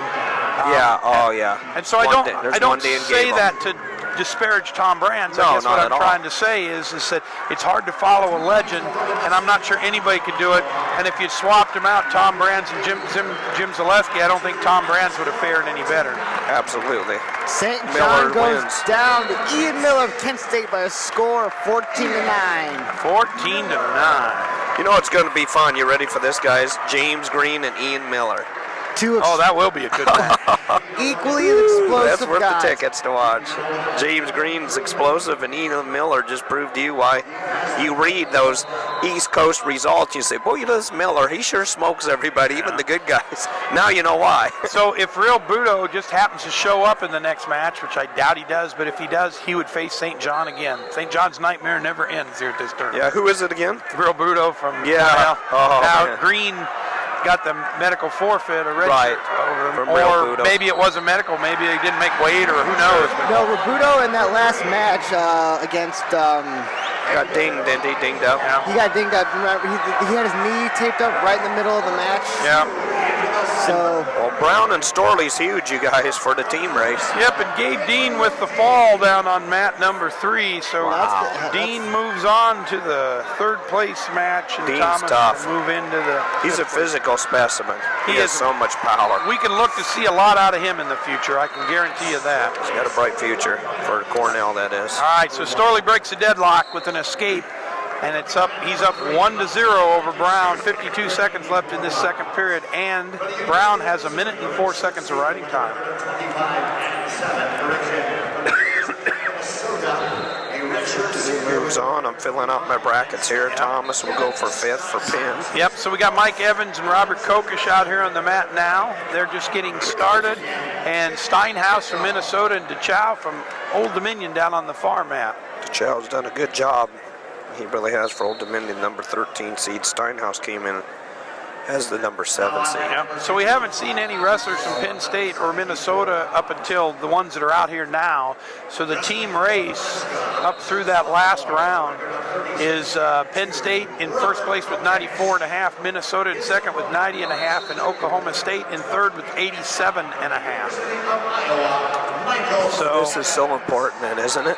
This is- Brown and Storley. Brown and Storley is critically important. First and second place. Their teams are the Golden Gophers in second, and Minnesota and Penn State out of State College, Pennsylvania, is in first with 94.5. Yep. So if Storley can win this match, that'll vault Minnesota back up. They'll still be in second, but they'll only be Getting closer. half a point behind. but also you have Morgan McIntosh in 97, who's somewhere behind warming up as well. Yeah. He'll be coming up. Yeah. Zilverberg and Schiller and just you Yeah. got a lot of wrestlers Yeah, you do. out here yet for Minnesota. Minnesota's always seemed like they're a team of balance. They got a lot of balance. They're just Yeah, they always, do. you know, I mean, they get their superstars obviously, but if they don't, they got tons of kids that are great from 3rd to 6th place. You know, Yeah.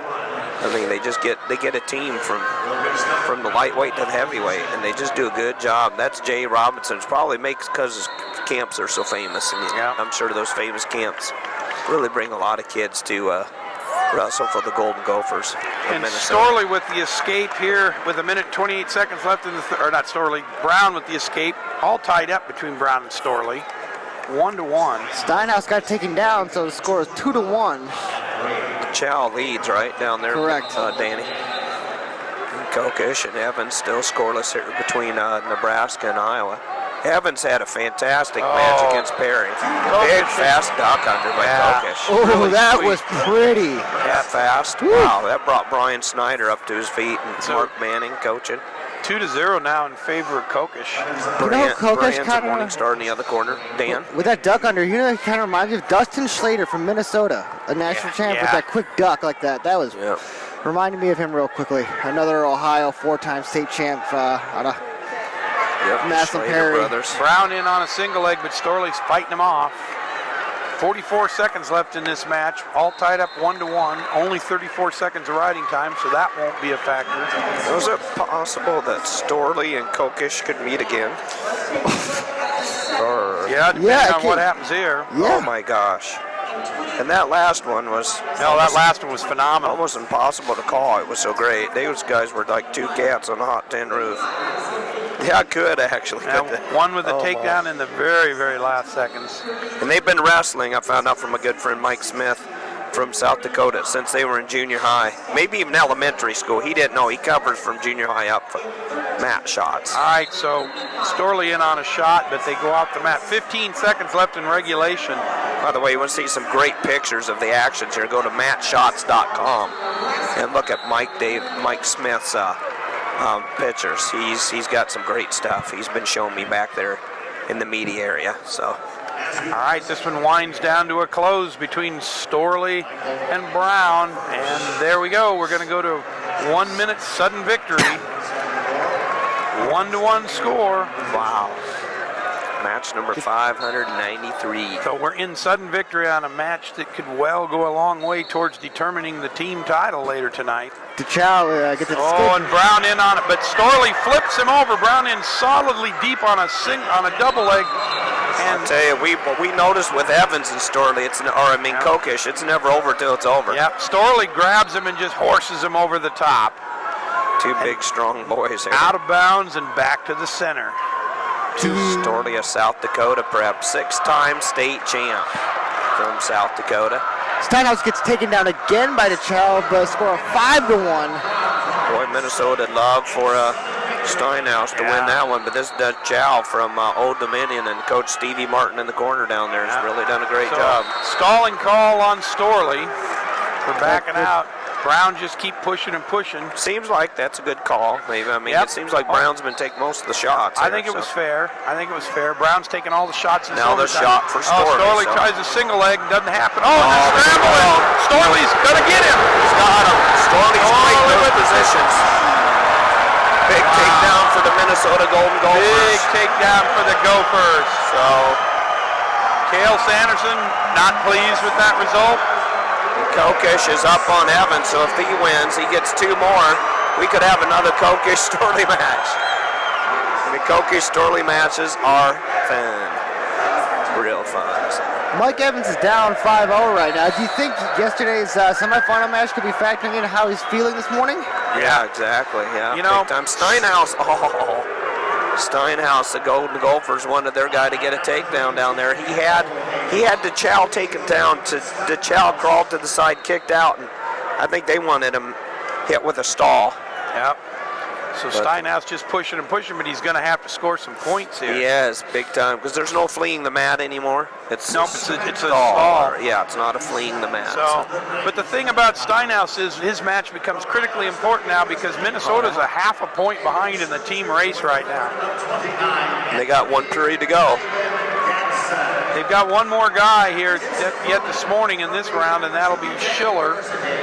And you've got McIntosh also in this round. So we got Gatson and Penny mixing it up down here. Gatson from Iowa State, Penny. I lied to Virginia you. McIntosh is tonight. Okay. Because Gatson beat him. McIntosh is in the 7th place match. Right, yeah. 5-2, I think, yesterday. Yep, so they've got Schiller. So he's the only wrestler that's not out on the mat for the top 3 teams that has a chance to earn anything in this round. Evans trying to get up to his feet, but we got a caution against the Hawk, against Mike Evans from Iowa Hawkeyes. Kokish, remember, he got his cheekbone really banged there with Storley. Look at his patch on his face. I saw that. That was from the Storley match. That was one of the greater heavier weight matches we've seen, because they're just a mad scramble. It was a great match. From start to finish, it just seemed like that whole thing was a scramble fest. Absolutely. So another new terminology for us. A scramble fest. We move them up. That sounds like something you get at a breakfast restaurant. Yeah, to do with eggs. The new scramble fest. Scramble fest eggs right now. No Penny and Gatson, no points here. Just getting going here. Oh, Schiller trying to horse DeChao over. DeChao slides down on the legs and gets 2 more. So he's up 7-3 now with a minute left in that match. Boy, Steinhaus needs that one too. He really does. It's not going to happen, I don't think. From Minnesota. That catapulted him into first, correct? That would Jeff, catapult temporarily him into anyway. first. Yep. Temporarily. Yeah, because there's some more wrestling to happen, and Kokish up 5-0 on the Iowa Hawkeye. Kokish pretty much dominating Evans. Oh, and Kyvan Gatson with a really nice single leg low takedown. He's one of the faster, more explosive 97-pounders you'll see. Gatson is. Up 2-0 now over Penny. Penny trying to circle around and. I don't know who's got stronger legs at that weight class, Gatson or Cox. Both their legs, but a lot of power. Yeah. You know that Jaden Cox from Missouri and Gatson's legs are. Yeah, both. He's got full back legs. You know, they look like working fullbacks. to try to tilt Penny.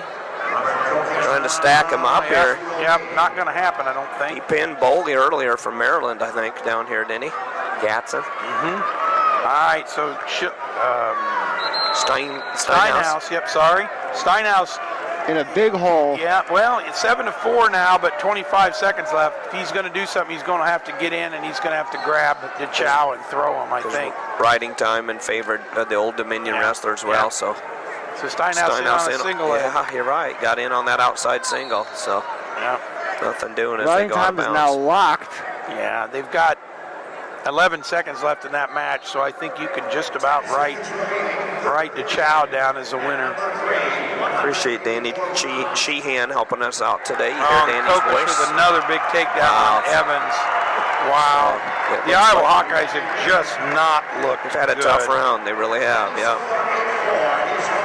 Penny out on a shot. Gatson throws Penny to his back off of his shot. This could be big. Big somersault move. Was that sweet? If it comes up on replay, you got to see this thing. Yeah, I missed it.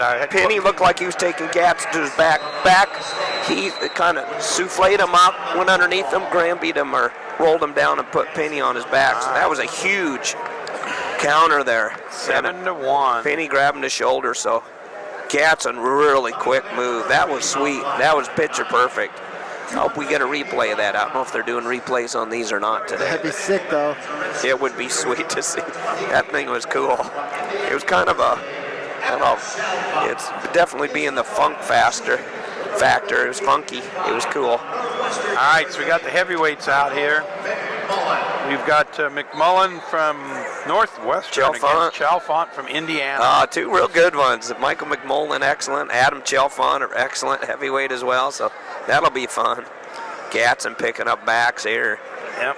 Picks up two more. So.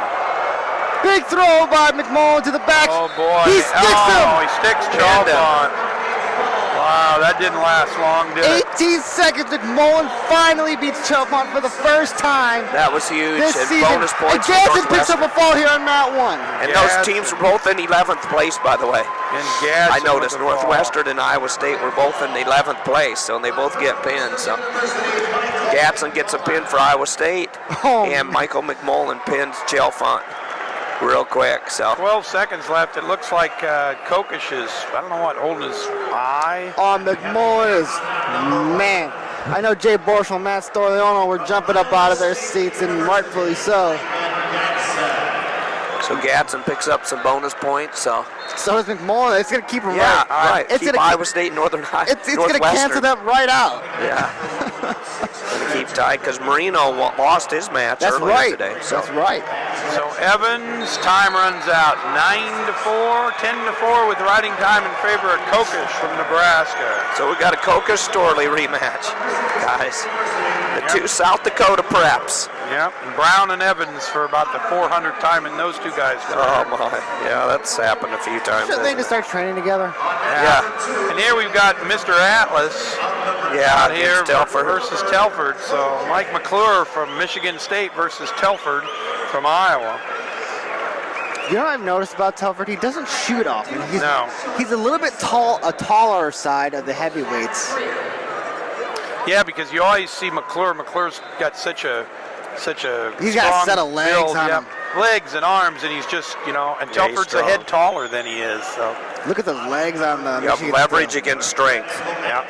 Right here. And all the way down on the far end, we've got Hartman from Duke and Schiller from Minnesota. So this is Schiller's opportunity to vault Minnesota into the lead. Yeah. Into the lead. Yes, So there's a lot of things riding on this match right now. So Gatson made it.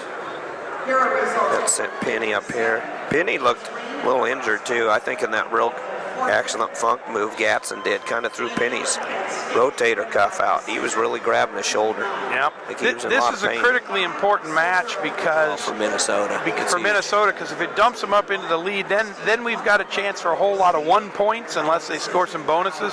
And then remember, both of those teams, Minnesota and Penn State, both have 2 guys in the championship tonight. That's huge. So if everybody wins, whatever we do tonight is going to matter, unless bonus points come into play. That was huge for Old Dominion for DeChao to win, but Steinhaus, boy, he could have catapulted them in the first 2, the Golden Gophers and Penn State. And then if Schiller would have won, that really helped him out a lot. Yeah, you get both those guys, it would have been a big old jump. Yep. And, of course, Oklahoma State sort of sits here on the sideline right now watching because they've only got one guy who is going to wrestle for 7th place. That'll be Marsden at heavyweight. So he can pick up 1 point and maybe 2 for a fall if he'd happen to get it. Cowboys are hoping to get a lot of points this evening. Yep, and then Cowboys. That's what they're counting on. Cowboys, they got 5? Well, they got 4. They could get 4. 16 points if they'd all win tonight. 16 points. And certainly they're not so far out of the race that they couldn't. Schiller in on a nice low shot, trying to cut through the back door. Well, I tell you, Hartman's wrestled tough for Duke, hasn't he? He's had a good tournament. Great job. I was really impressed with him. And Hartman's one I absolutely had not seen. No, not real familiar at all with him, unfortunately. I mean, he's a good kid and great wrestler, but no, just don't get a lot of exposure to him in the Midwest. So it's been fun to watch him make his way through the tournament. Jeff Murphy. I think we'll, at least from the proximity that Steve and I are in, we'll probably get a chance, it sounds like, to maybe see some of these ACC wrestlers a little more often, or at least pay a lot more attention to what's going on out there. Rumor has it anyway, ACC and Big 12 is going to hop in together, and I don't know if it's going to be called the Big ACC or the A12. I don't know. You know, or maybe just a regional qualifier. Who knows? But I'm not sure how they're going to sort it out. But I know Kevin Jackson was in Takedown Studio that day for a whole hour, and Kevin Jackson from Iowa State was talking about it. And I've talked to a couple other people. Mark Cody's brought it up. John Smith. So Schiller in on a really nice single leg. Oh man, he plants Hartman down. That Hartman's tough. And most guys have been knocked out by that. Well, maybe he was. He went bellied out. So 2-0 in favor of Schiller. Yeah, you know, you hear a lot of things. Steve, you and I get around, talk to a ton of people. Yeah, we do. Hear all kinds of rumors here, and it always makes you wonder. You hear some that are pretty viable, and you hear some that are pretty wild, and you never know what to believe. You know, I heard yesterday from a fella who, I don't know, sometimes he gives me some pretty good information and sometimes not. He said, he'd heard that Metcalf was going to go out to Nebraska to train with Burroughs. Yeah, interesting. Part of the Huskers. Now, if that was true, that'd be really interesting, but I find that a little far-fetched. But so, you know, you just hear all kinds of things here at tournament, and some I remember when those two locked horns in college, and actually Metcalf barely, but he had the upper hand. Yeah. And then as they got the freestyle and once Burroughs jumped his weight and didn't have to get those worry about his diet, he really took off. And Metcalf's been extremely successful too. Well, and Burroughs with that freight train double leg takedown that he's got, that's just built for freestyle wrestling. Yeah, you don't have to do any mat wrestling, just get back up on your feet and do it again. Well, right. Think about it. If Metcalf were to go out to Nebraska, it would be an ideal because that Iowa forward pressure versus, oh man, they've mixed it up before. Yes, Burroughs is a little heavier, but the two styles are very similar. Well, you just never know on those things because, you know, guys this is a time of year where they're all talking to other folks about where I might be next and where's the best place for me to train to do the types of things that I want to do. So I don't know, it might not be as wild as it sounds. Once you graduate, you got to go where your bills are getting paid. That has a lot to do with those situations. Yeah. So where you get the greatest training partners. Telford up now. That escaped 1-0 over in McClure. Yep. 4 years ago, somebody would have told me that Cale Sanderson was going to go out to Penn State. I would have, well, in fact, when they did tell me, I told them they were nuts until I figured out a little bit more that they were right. So Iowa State. Strange. His dad hinted it to me once in the tunnel at an arena, but I wasn't paying attention. Well, I just never, I didn't think it happened. So, and a lot of people didn't, but sure enough, it did. And 3 national championships later, and in the hunt for a 4th one today. Kel still owns a lot of real estate names. That's buying more from what I understand. You heard that too. Yeah, that one's not a rumor. That one's a fact. That was in the newspaper, So in the real estate column. Yeah. So a little Kel's- blood timeout down here. Kel's between buying Telford. real estate names for whatever that means, huh? We're not sure where that's going to go. But Schiller up 2-0. Hartman's on top of Schiller right now, and there's really not a lot going on. A lot of parallel riding going on there by Hartman. He's a real powerful legged wrestler type of kid, and I don't know what his technique is on top or not. But Schiller's not getting up. He's got him bellied out. Figure 4 in the thigh. There's Hartman. Just kind of. She doesn't like a thing for stalling for not moving.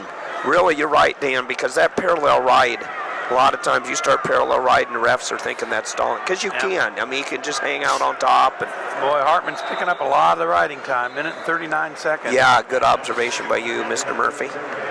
All right, we got the blood timeout over with. We got the mat There we cleaned go. off, and McClure and Telford Telford takes getting a shot, after it. Yep. too. Telford up 1-0 because he escaped in the second period. McClure just really active out here for a big guy.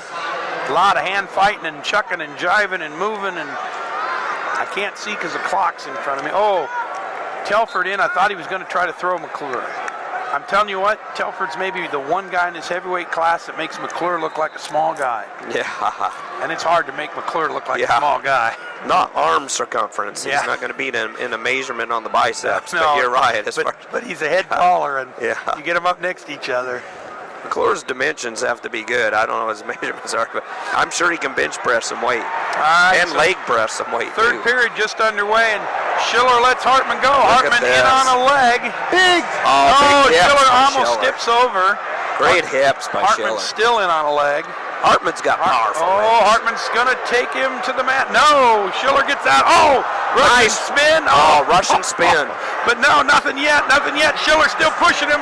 Russian arm Oh, spin my goodness. by Hartman. Hartman doing a great job. That was all Hartman, guys. Yeah, Hartman doing a great job. That was Schiller fun. doing a great job pushing back to get out of it. And the crowd shows their appreciation for that move. Oh, man. That was some great wrestling. That Russian arm spin by Hartman, I thought he was going to get it, but Schiller's kind of got his hips back Yep. and didn't allow Hartman to get that. That's just it. Schiller. Oh, reshot by Hartman. Yep, in on But the single leg. He's flat-faced. Flat-faced. And Schiller's got an ankle. Stalemate. Or not. Ah, Schiller now starting to spin. Hartman trying to block him Oh, off. Hartman's doing a great job, but Schiller gets the two. Hips. Wow. Big takedown there by Schiller and a thriller. 4-1. Meanwhile, there's a minute left down here. Both wrestlers on their feet, and Telfer still up 1-0 over McClure. And this is the shove fest. Yeah, they got the There. third period, Push and shove. and McClure elected not to go down under Telford. Thought he had a better chance of maybe taking him down. He better make a shot, or he should have did this, and he Yep. would have had to do it in sudden victory, maybe. But 40 seconds. I think he was just concerned that Telford would ride him out. Telford is tough on top. Yeah. Tom Eriks has mentioned that. Oh, I think the referee called a stall warning on Schiller. Just a warning. 10 seconds left in that match. I'm not just exaggerating or using the rhyme words. That really is Schiller and a thriller. Yeah. Hartman's done good. That was Yeah. a great scramble for the big guys. This is going to be big if Schiller could maintain this lead. Hartman's out Cuts right him with now. 2 seconds left. No One. riding time, so what you Time's see is out. what you get, but that's it. Schiller wins in the thriller, and we got Schiller and Gadsden. Yep. Again. Bobby Again. Telford wins down here 1-0 to help the Iowa Hawkeyes. So Telford salvages this round. The Hawkeyes get one victory out of it. And Minnesota jumps up. They are now ahead 97.5 to 94.5. 97.5 to 94.5. So Mr. Atlas is going to go for fifth. Yep. McClure. Yep. So what we've got now, folks, is we've got Minnesota with 5 wrestlers going to set foot on the mat, all with a chance to earn 1 point, all with a chance to for their placement, all with a chance for bonus points, which would be huge. You got Penn State with 5 wrestlers still on the mat here in the consolation rounds, all with a chance to earn 1 point for placement, all with a chance to earn bonus points. So 5 and 5, both with 2 in the finals. Big. Wow, this couldn't be any closer. 3 points separate in first place and second, 10 points separate in first place and third. And of course, Oklahoma State sitting here with only one wrestler with the opportunity to earn one advancement point and bonus points, and then 4 in the finals tonight. And you can hear the people talking about what they just saw. Absolutely. Everybody here is just kind of reminiscing and talking about what they all enjoyed, because it's been fantastic. Danny Sheehan, Jeff Murphy, myself, bringing you the action, Jeff. Yeah. Now, if you make the assumption, which is not an accurate assumption because there's a head-to-head in there, but if you made the assumption that all the wrestlers in the finals earned their 4 points tonight. Correct. Okay. So Oklahoma State would only have an 8-point differential there. That 8 points would not get them to first place at this point because they're 10 behind. Oklahoma State's win. Only got No, they can. Oklahoma State's only got one guy here. 7th place. So if he would pin his guy, the point I'm getting at is that would only be 11 points differential. Yeah. Okay. But Minnesota's got 5 guys. Yeah, Penn they State. would all have so to Oklahoma lose. State. There's got to be shot. a disaster here for Penn State and Minnesota for Oklahoma State to crawl into this, even with 4 guys in the finals.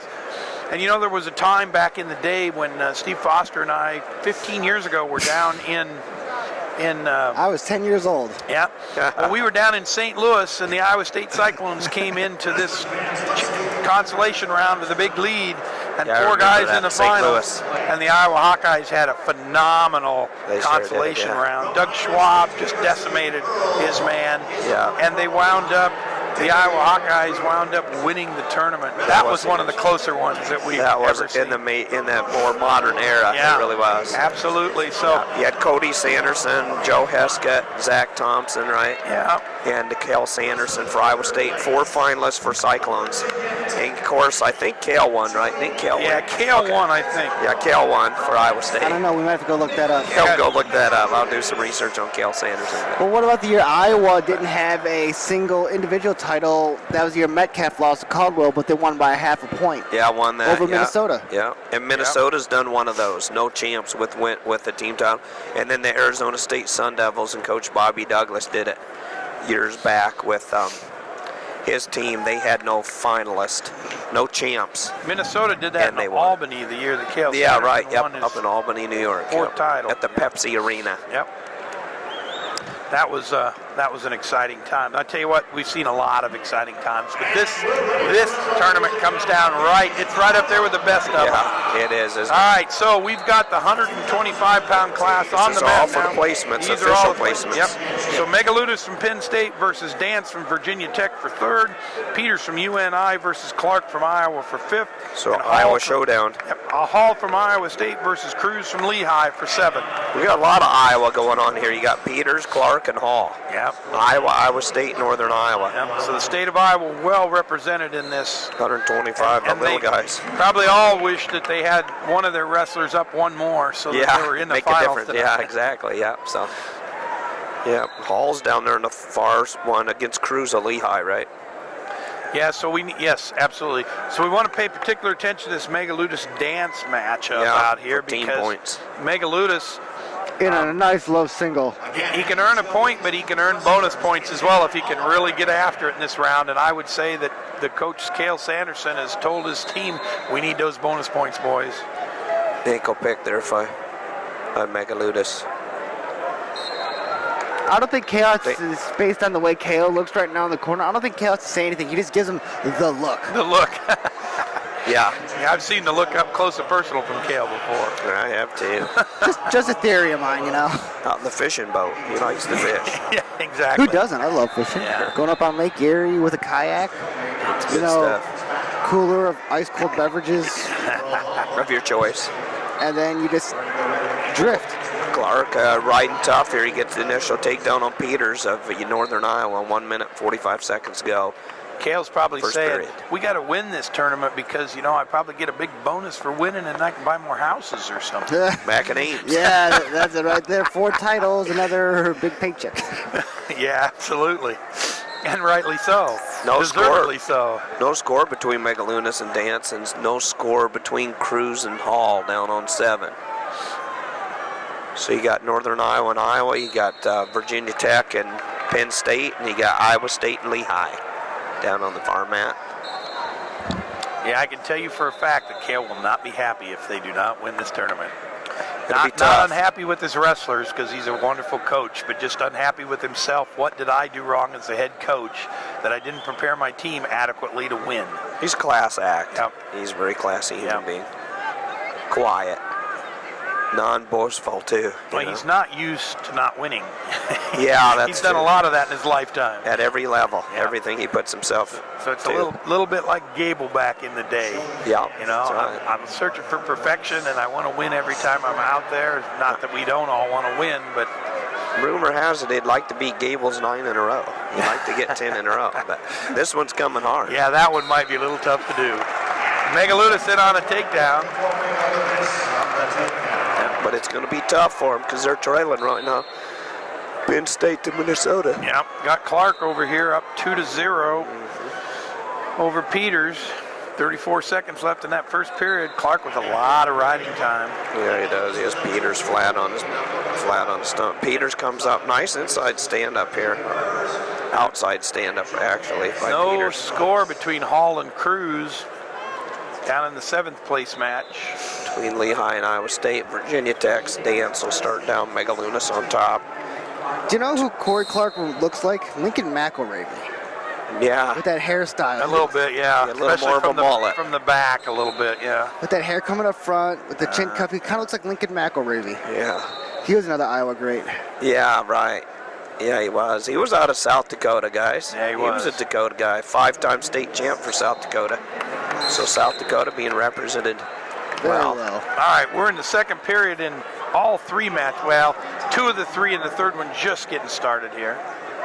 So Hall is in the up position in his 7th place match. Megaludis in the up position in the 3rd place match, and Peters in the up position in the 5th place match to Peters. start all 3 of those. Peter's trying to get rid of some of this riding time that Danny Sheehan mentioned. He had really amassed. Corey Clark had a lot of riding time down here on match number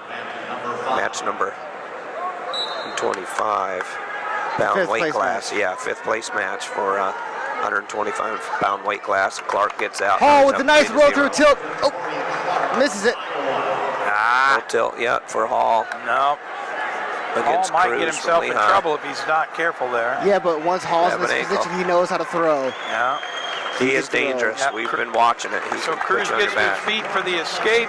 Corey Clark with a quick reversal. Hall Dance did gets get to- 103 riding time, but Dance gets to his feet for the escape as well. Look at this. Tom Brands versus 2 Doug to 1. Schwab. yeah, that's right.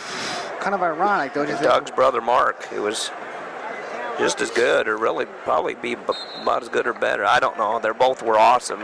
Mark Schwab obviously had that unfortunate surgery on his leg where he got gangrene and almost Yeah. had to have an amputation his senior year in college. Yeah. Doug's older brother Mark, but he was a phenom. Remember, he came out of Osage, Iowa. Mark Schwab did, Doug's older brother. Wrestling for the Green Devils, I think he Yeah. said they're called, out of Osage, Iowa. A lot of great wrestlers come out of Osage, haven't they, over Yeah, the years? Been a lot. So, All right, so speaking of good schools, Corey Clark comes from a real good one, Southeast Polk. They're right in our metro. They're around the Des Moines, Iowa area. you know, Clark's back riding again. He's got 3 minutes and 10 seconds of riding time. Spent a lot of time on top. Those tight waist. Yep, 5-0. It's all about leverage and pressure, and Corey Clark And really it's now knows how to locked keep up. the pressure on. So, Locked up. a lot of good riding, and probably needs to work a little harder on the tilts. No back points. All right, so Parallel ride kind of there. I mean, really, I think, but 3, 2, I was reffing, but 1. So that's the end of the second period, and it's a 2-1 score with Megaludis over Dance. Megaludis starts the third period down, and they're already into the third period down on the 7th place match. Hall started in the down position. Hall with a big standing Granby, but Cruz follows him. So Cruz still riding him tough. Cruz up 1-0. Mega Lewis with a quick escape. yeah, he's out fast, isn't he? He's up 3-1 now over Dance. So Penn State hoping to pick up some more team points here on mat number 3 for third place. Hall, like you say, his riding time's been taken away. So We start the third period with both wrestlers on their feet in the 5th place match between Peters and Clark. well, I tell you, Cruz trying to tilt Hall, but this is where Hall's dangerous. He was going to try to get his hips out, maybe throw Cruz, but Yeah, I would guess that Cruz has not seen a lot of Hall this year, and so he may not know about some of the things that Hall is so special with. yeah, he's got good double underhooks and Hall's tight waist. Going to have to throw something here pretty soon because he's 50 seconds to go. Yep, he amassed a large amount of riding time in that second period, which was good for him. So Megaludis gets a takedown here with about a minute left in the third period. Big takedown here for Penn State. Coach Kale and Cody Sanderson. Over Virginia Tech's wrestlers and Coach Kevin Dresser. all right, so 5-1 for Megaludis, but Penn he's got State, will riding that time. bump him? If he would win, does that bump him back in first, Jeff? No, they'll only get a point unless he scores bonus points. These are only worth 1 point for any of these matches. Well, that'll keep him in second place then, Penn State, with Minnesota Golden Gophers in first. So, and the Gophers didn't look that as tough in the Big Ten. You know, they had a tough real semifinals rounds. Jeff and I talked about that a time or two, but all in a position here maybe where he can get out. Yeah, oh, there he is. He He's gets out, ties it up 1-1, right? Yep. Only 34 seconds of riding time, and there's 18 seconds left in the match, so that won't be a factor. Hall gets out. Time runs out down here on Matt Thotwell in the 5th place match, and Clark comes 1 point short. Actually, 1 point short of the major, 8-7. 8-7 win for Corey Clark. So the Iowa Hawkeye wins. Iowa. So Clark earns 5th place. Peters gets a 6th. They're And talking about some here. So. Megaludis, 6-1 win. So Megaludis becomes your 3rd place finisher. Dance in 4th. And Megaludis falls short of bonus points. So Penn State adds 1. They'll now have 95.5. We're trying to settle who takes 7th and 8th is sudden victory. Sudden victory. Between Hall and Cruz. Hall of Iowa State and Cruz for the Lehigh Mountain Hawks. Yeah, so we'll see what happens here. See if Hall loads him up and tries to throw him. Not too many shots off gone on this whole match, really. It seems like both these guys love the mat wrestling a little bit more. Yep, absolutely. They're just, neither one wants to get very close to one another. I think that's part of the problem. And Cruz wrestling from one knee in the whole thing. Tripod. I hate those guys in a tripod because how the heck do you get in on the legs? Yeah. Some refs actually can, well, almost stall Make you stand up, Yeah, for stalling.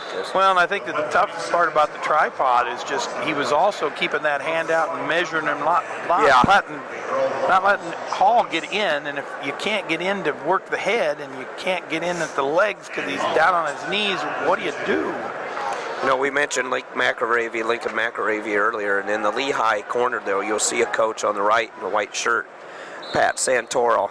And that was worth the drive once. I drove all the way to Dallas to see Olympic trials.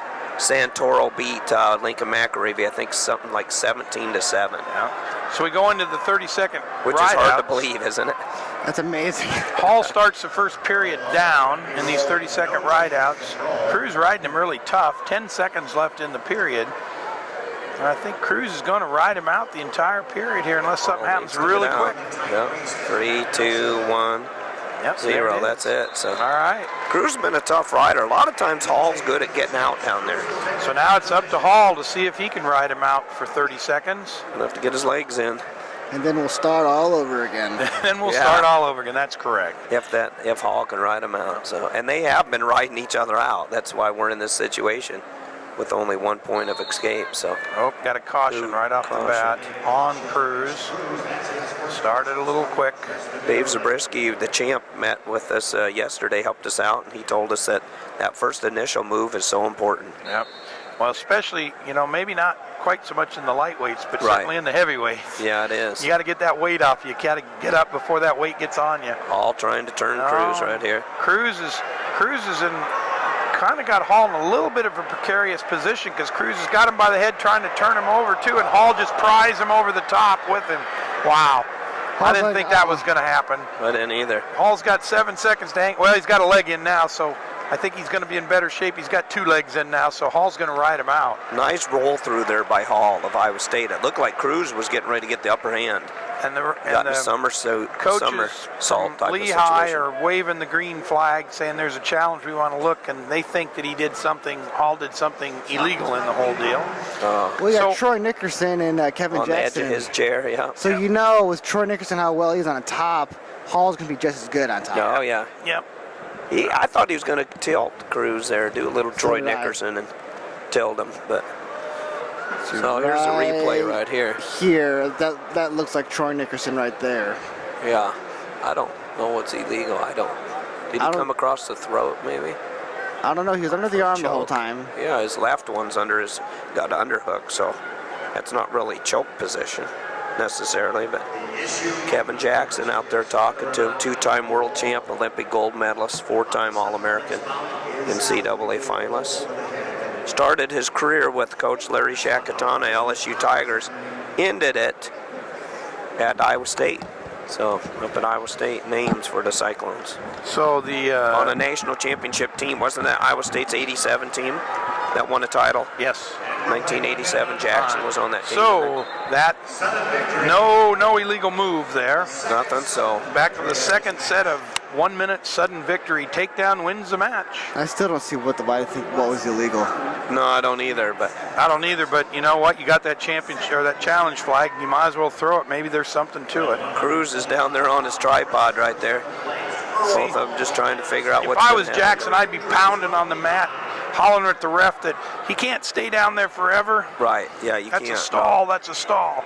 Some guys were successful with that. One was the greatest tripodders, maybe. One of them was Throwback. Brian Snyder from Nebraska.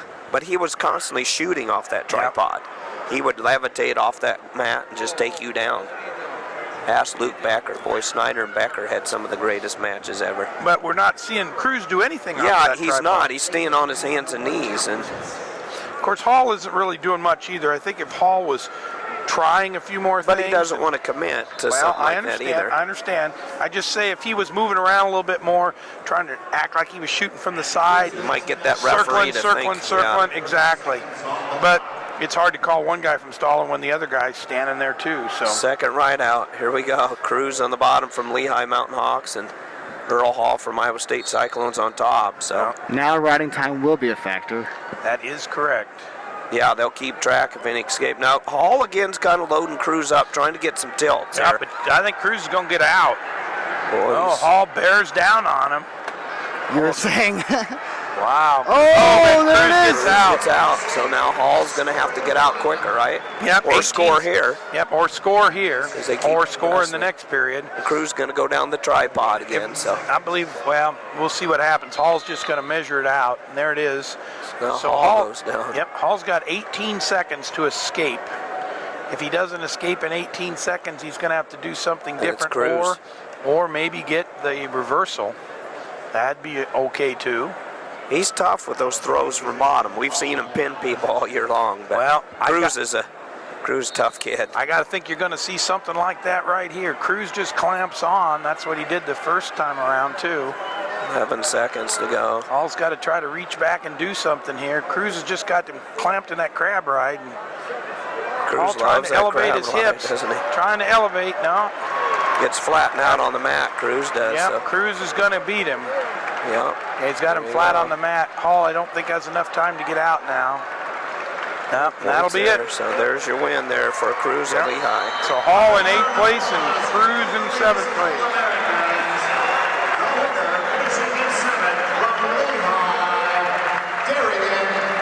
Darian Cruz All from right. Lehigh wins. Takes 7th place. So Hall with the 8th What is place Hall finish. officially? Sophomore or freshman? I think he's a sophomore. Sophomore. We'll see more of him next year. Yeah, you will, and I'll have to do a little research on Darian Cruz, see what year Cruz is from Lehigh. So, okay, you guys, you ready? Yeah. 3rd and 5th. So we waste no time in the 133-pound class. AJ Shop coming in as the number 2 seed. He's going to face Joe Cologne, the number 1 seed for the 3rd place match. And David Thorne from Minnesota versus Beckman. Beckman from Lehigh for 5th, and Brewer from Oklahoma, and Roth from Central Michigan for 7th. So everyone coming in here was curious about seeing a Cologne and Shop match. And Well, now you have it. you're going to get a chance to do so, just not quite in the same spot that a lot of people maybe thought. Yeah, Cologne likes the upper body, and Shop's real tough. Obviously, he came in here the number 2 seed, so you see the number 1, number 2 going for 3rd.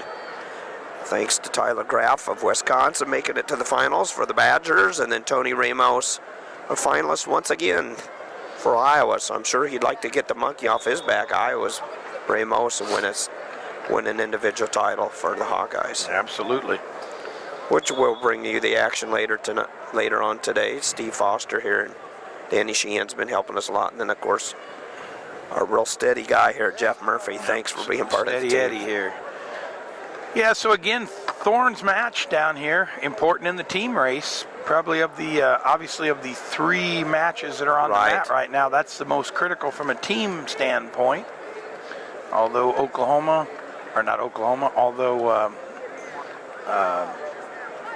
Edinburgh up there in 5th place probably would like to try to stay in that 5th place spot. 2. Yep, Thorne with a takedown for 2 points. So that's feathering his cap early there against Beckman of Lehigh. So had a lot of Lehigh wrestlers out here too. I noticed the Mountain Hawks have been well represented. Yep. Edinburgh had a really nice placement round because they were able to move into 5th place with 60 points. Yes, they have. Okay, and that puts them in a position right now. I believe Ohio State only has the 2 champions. So depending what Edinburgh does, well, out here, for instance, they could wrap up, I think, that 3rd place spot. 5th place spot on the scoreboard. Cornell, perhaps, because they've got Dean and some others in this round as well. I think Cornell could take 5th. Well, but remember, Cornell, they don't. Bonus points from Gabe Dean and there's 2. Well, he's got 1 finalist and he's got 2 other wrestlers.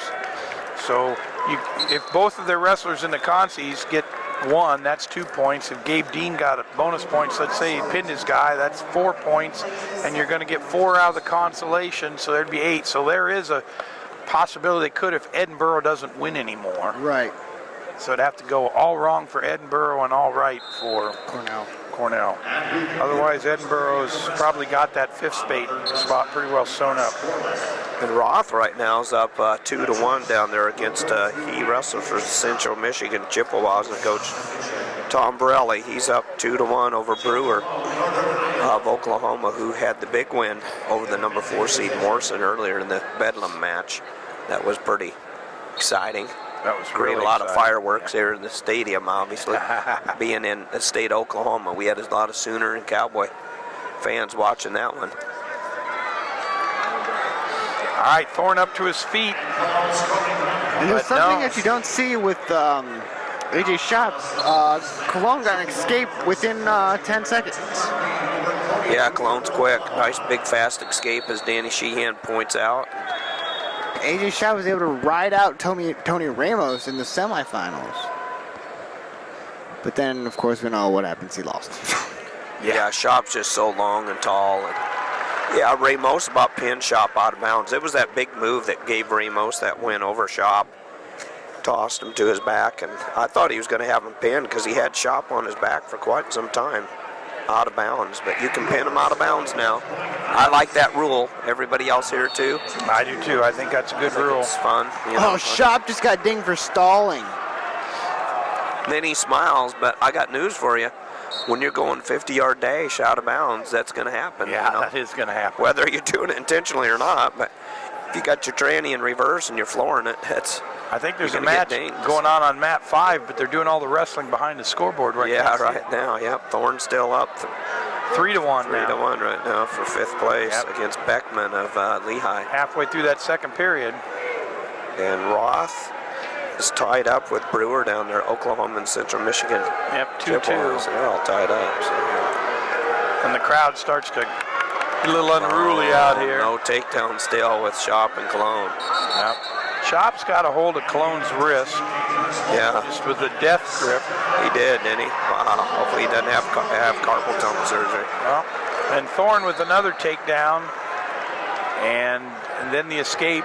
Beckman the escape. So it's 5-2 now as they rattle down to the end of that second period. And you got to think at this point, Thorne's at least thinking about trying to score some bonus points here. Help his team. They're in the lead right now with 97.5. And Brewer from Oklahoma just took the lead for the first time down there over Roth of Central Michigan Chippewas. He's up 4-2 now. The Oklahoma Sooner is Brewer with 26 seconds to go in the second period. So in Oklahoma, in 9th place, and they have Vandrew Howe in the finals, right? Steve, did you notice how they don't bring us as much junk this year? Yeah, right. Yeah, I used to get all this stuff to read, but there's that's 1,000 fine. things of piles of it back in the media room, but we got to go get it ourselves. I can about 100% assure them I'm not going to read it if I got to go get it myself. Yeah, that's right. Every once in a while they throw some neat tidbits and a lot of quotes. Yeah. Be a lot of quotes in there. But Cologne up 1-0 over Shop. Shop, boy, is he tall for 33 or what? I mean, Cologne's not exceptionally short for 33. Now Shop is very tall. So Beckman with the escape to start the third period. Now it's 5-3 in favor of Thorne. AJ Shop has a lot of range, a lot of length. Cologne in on some nice shots. He's stalking him. You know, Cologne's always been an attacker. I think that's to his advantage. That's why he's had such great success this year. Shop He'll come after you. Big reverse there. Yeah, and he's already been hit for a stall warning, so he's going to have to stay busy. Not a reversal. He put it in reverse and backed it up in a hurry. Exactly.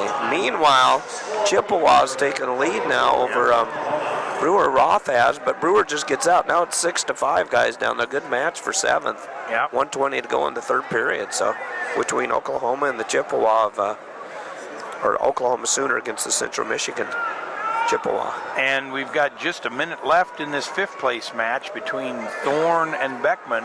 Both wrestlers on their feet. Thorne up 5-3. Riding time will not be a factor. Yeah, it's not going to make a difference in that match. That's for sure. Beckman out rolling on the floor here off the mat. Both wrestlers go back to the center. 40 seconds left. Cologne still up just 1-0 down on his match over AJ Shop of Edinburgh. So they're trying to sort things out themselves. Both Schwab's up on their feet, both Mark and Doug Schwab. Maybe get Cologne to Roth with another really 2 points down there in the 7th place match. He takes an 8-5 lead. Wow, there for a while I thought Brewer was getting the driver's seat, but Roth from Central Michigan finishing strong. Yep. It's going to have been takedown release. So Brewer does get out. It's 8-6. And there it is. That's the end of the match. Cologne wins it. Joe Cologne, the number 1 seat, takes 3rd for Northern Iowa, so that's big. I even see a lot of the Hawkeye fans cheer.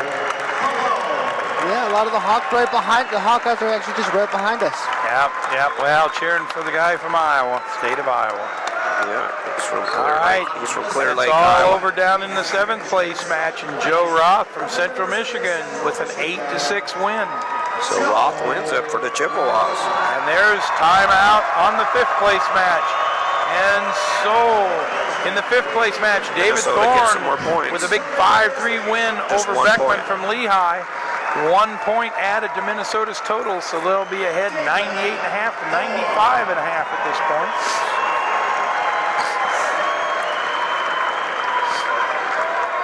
A big win here.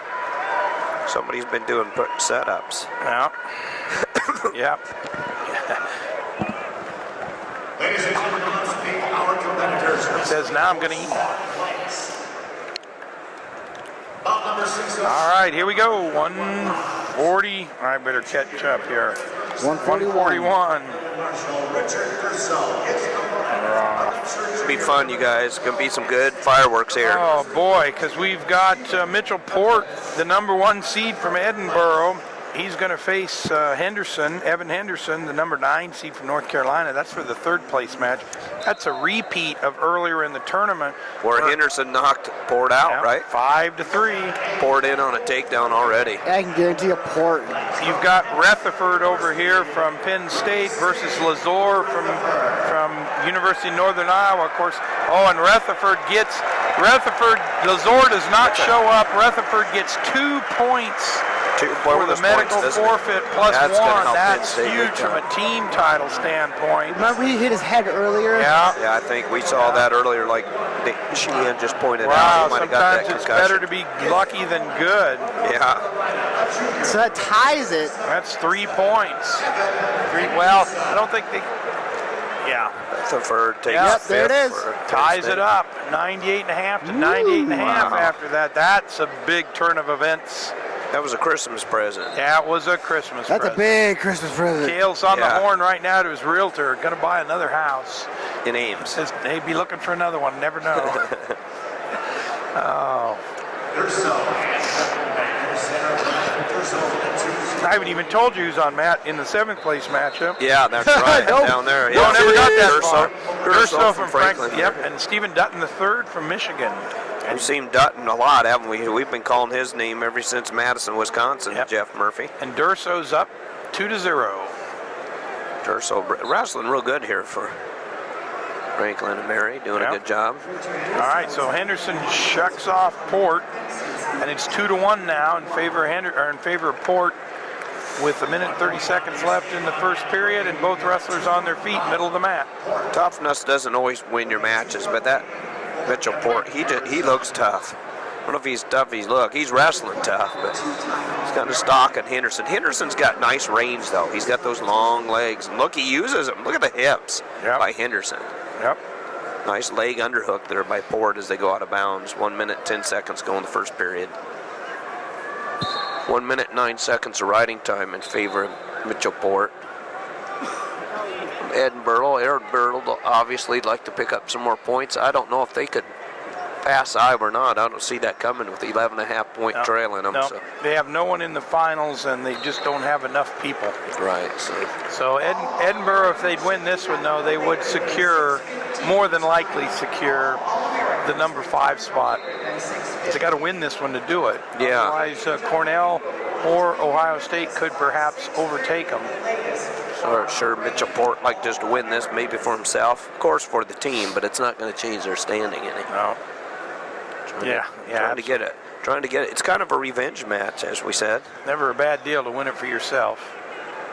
I'm sure he'd like to get Henderson. Yep. Oh, and Henderson almost had the takedown. Isn't he good knowing how to use his range? Yep. Kind of like a AJ Shop, kind of Henderson- reminds you of the same build. Absolutely. Henderson had one ankle, reached over and almost had the second. And now Port stretches him out, and Port's going to spin around, and nope, Henderson with that big long arm blocking off that Boy, he is, flank. isn't he? Power driving now there by Port. Oh, he wraps locking Henderson up up in a cradle, I think. And now we'll see if he can do anything. Henderson's he- posting that leg. Can Yep. Port get it? Look at Henderson trying to get the Yeah, Port into loads the him period. up. Time runs out. And Port now leading 4-1 Yep. for Edinburgh. He's going to take down. And down there we still have Durso leading Stephen Dutton the third, correct? 2-1. 2-1. But Durso's got 1 minute and 9 seconds of riding time. Durso's had a good tournament. Stephen Dutton the third is, I think he's either a freshman or sophomore, so he's young. He's going to be helping Joe McFarland and company. I think we say this every year, but boy, there's a lot of good freshmen out there. There is, yeah. We got a fun future, don't we? Yep. Wow, Henderson with the big old ride. He is coming across the top there. Yeah. Got figure forward the thigh of Mitchell Port, now kind of going into a half cross body ride. He got the figure four and really trying to work the arms. Yeah. Port's real strong, though. I got to believe for his weight, he looks like he'd be difficult to get off his base. Referee Real physical. calls Looking a anyway. stalemate. Oh, really nice Granby roll down there between Dutton? Durso and Dutton. Dutton with Durso now with a 4-1. That was, Reversal, was it? yeah, Durso up 4-1 now over Dutton. Franklin and Mary. Yep. Durso's in the white. I just don't think of him in the white. Yeah. These colleges, they'll change their uniforms on them. You know, I mean, I always picture the Hokies as orange. They went to gray today, so keeps it challenging doing the play-by-play. Well, it does, especially where there's only one wrestler from Franklin and Mary, so you don't get a chance to see another one with that uniform on. There's a cradle by Henderson now. He has Mitchell Port in a cradle. He does. Now let's see if he can turn him back over. Port real wisely grabs his leg. Yeah. So he's just kind of, the law of physics is going to help him out there. Get his hand over his head, but the referee calls a stalemate. We're going to get a fresh start here between Port and Henderson. Dutton the third tries to get to his feet, but Durso takes him back to the mat. Still 4-1 down there. Durso with almost 2 minutes of riding time now. Sold out crowd. Boy, they're packed in clear up to the top, aren't they? Hardly an empty seat to be had. Right. You know, and we don't always see that at the consolation rounds. A lot of times people come and they want to sleep in, but not in this one. As tight as it's been, they all wanted to come out and see what was going to happen this morning. Yep. I know he's doing some sleeping in when he gets home. Mr. Foster. He's going to try to anyway. Yeah. Keep the dogs from barking. Absolutely. All right. So Not me. I got to work Monday morning. yeah, so do I. So Port with the big reversal on Henderson. He just sort of stretches Henderson out and comes across the top. 6-1 now in favor of Port. I'm grilling out Monday, so if you smell something real good in Aiken, it's coming from Van Meter. Yeah, my wife was gone this last week, and my daughter's been gone for 10 days on an exchange trip, and they're all home now, so they're just waiting for Dad to get home. Sounds good. Yeah, if Dad could stay up at night, which he can't, I'd leave tonight right after the finals and be home yet tonight and sleep all day tomorrow, but that's not going to happen. Getting that famous Jeff Murphy lazy boy. Yeah, right? that's it. And if I could get my folks who came down with me, if I could drag them out of bed, I'd probably drag them out of bed at 3 in the morning. That way I'd be home by noon tomorrow, but don't think that's going to happen either. No, I don't either. That's not going to happen. But, no. Now, if it was just me, I'd be up and I'd be gone. I'd go sleep for about 5 hours and I'd get out of there. Yeah, Henderson up on Port, actually up on his feet. Kind of might be potentially dangerous, with Henderson kind of on the back. He's up in the air, so that's a lot of times they call that potentially dangerous. So, well, when you drive home, be careful. Because those speed cameras, the traffic cameras, remember that traffic camera? Yeah. So watch out for those. Lieutenant Willis will be calling me. I guess we won't go in complete depth with that. That was quite a fiasco. Bad deal. That's one of the more interesting things I've experienced so far in the year 2014. Even with the years young, that was a little bizarre. So, you'd be a good private investigator. That's right. That's right. Don't believe every phone call you get is what we're telling you. That's right. Because there's a lot of scams out there. There is a scam. So, if I left early enough, though, there's nothing like watching the sunrise over the beautiful scenic Flint Hills. Yeah, Flint Hills of Kansas. Hey, look down look there. Here, Flint. Or who's in trouble? Dutton the third's got Durso on his back. Wow, and he needed it because he's been trailing this thing since the get-go. Stephen Dutton III from Michigan Wolverines. He's down 4-3 on the scoreboard, but the referee's got 3 points ready to award once he breaks the hold. Dutton III not on his back anymore, but Mitchell Port. Durso not on his back anymore, but Dutton III in a cradle. By the way, Port's picked up some points, guys, on top. He's been getting some back points on Henderson. Now he's up 9-1 in this revenge match of his. Boy, Dutton III with a big old cradle on Durso, and they're right on the edge of the mat. Dutton III trying to keep his toes in, but nope, they go out of bounds. So that's going to be a 7-3 lead now with 21 seconds left, plus the riding time. 7-4. No, I'll take that back, plus the riding time. 7-4, yes. So Michigan could get a win down there, possibly. 21 seconds to go. Port would have loved to have 6-4. It'd been, I'm sure Dutton or Port would have loved to have this match earlier. Yeah. Because Henderson's the young man that Jeff Murphy mentioned earlier knocked Port out of the championship run. So, all right, that's all she wrote from Edinburgh. 9-1. Third place. Yep, Port in third place, and in fifth place was Rutherford with the medical forfeit, and Stephen Dutton III from Michigan in seventh.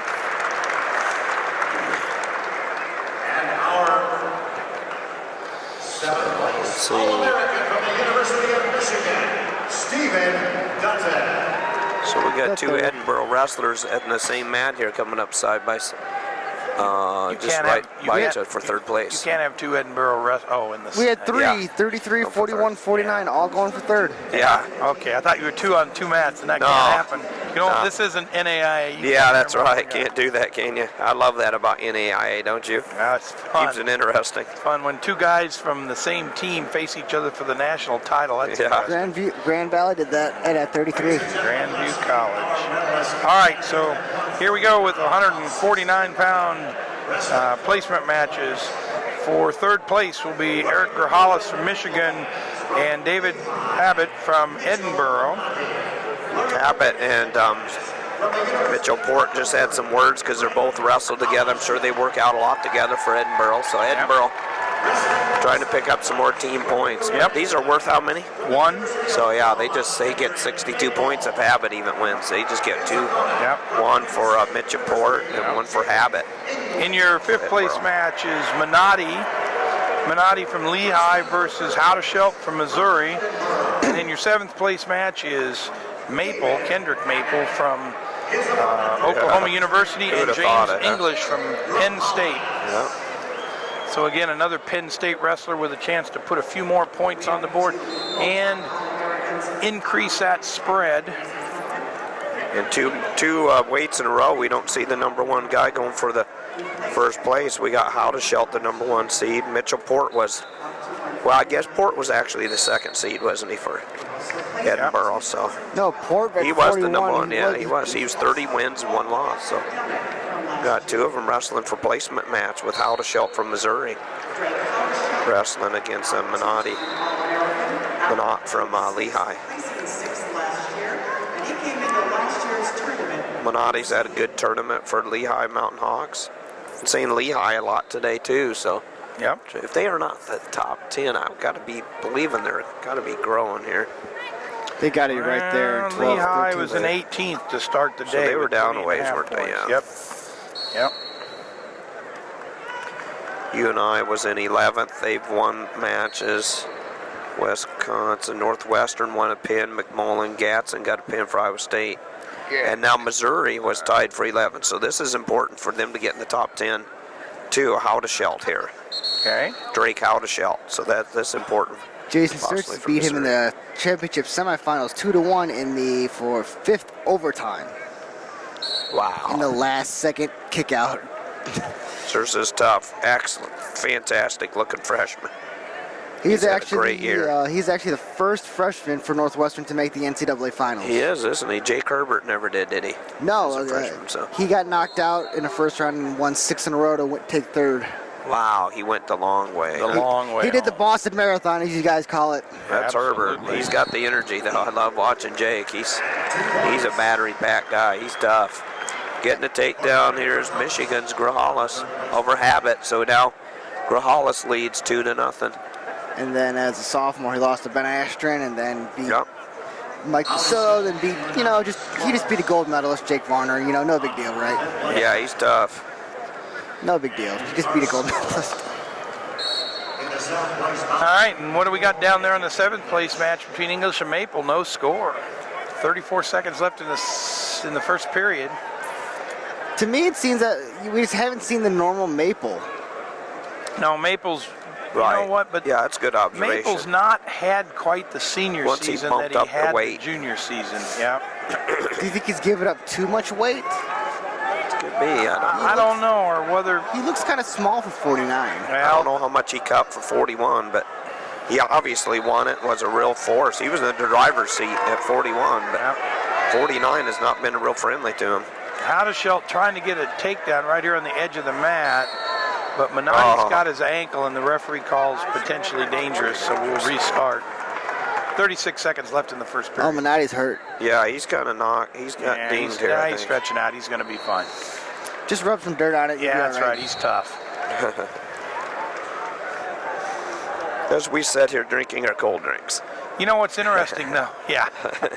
Hey, I haven't had a big pretzel yet. I got to get one. You got to get one of those, Yeah, Jeff. Presley. Oh, they're so delicious. It's not a wrestling tournament with Murphy if he doesn't have Right. a pretzel. I'll have one tonight at the finals. I'll let you guys talk. And we've got Billy Baldwin joining us tonight. Don't we? That's right. I'll be signing off. I'll go to Mr. I'll be promoted to producer. Yeah, good job. Wow, good Producer, job. all right. And then Mr. Billy Baldwin, yes, the Billy Baldwin will be taking my spot for the finals, and it's going to be fun. Yeah.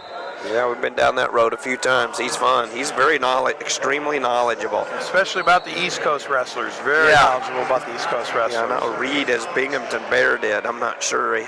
So I'm going to let you and Billy talk. I'm going to go get a pretzel for a while tonight. Yeah. Eat that. As long as I'm not completely hoarse. I've lost my voice and Billy gets to talk to himself. I'd have one, but it's a long walk up to that concession stand. Up on his feet is Grahalis with Habit. Grahalis leads 2-0. Habit trying to ride. There's 43 seconds of riding time in favor of Grahalis right now. Yeah, if you would, that'd be great. Here, I'll give you some money. And a point or not? Yeah, a point for Missouri. Out of Shelt. So, wow.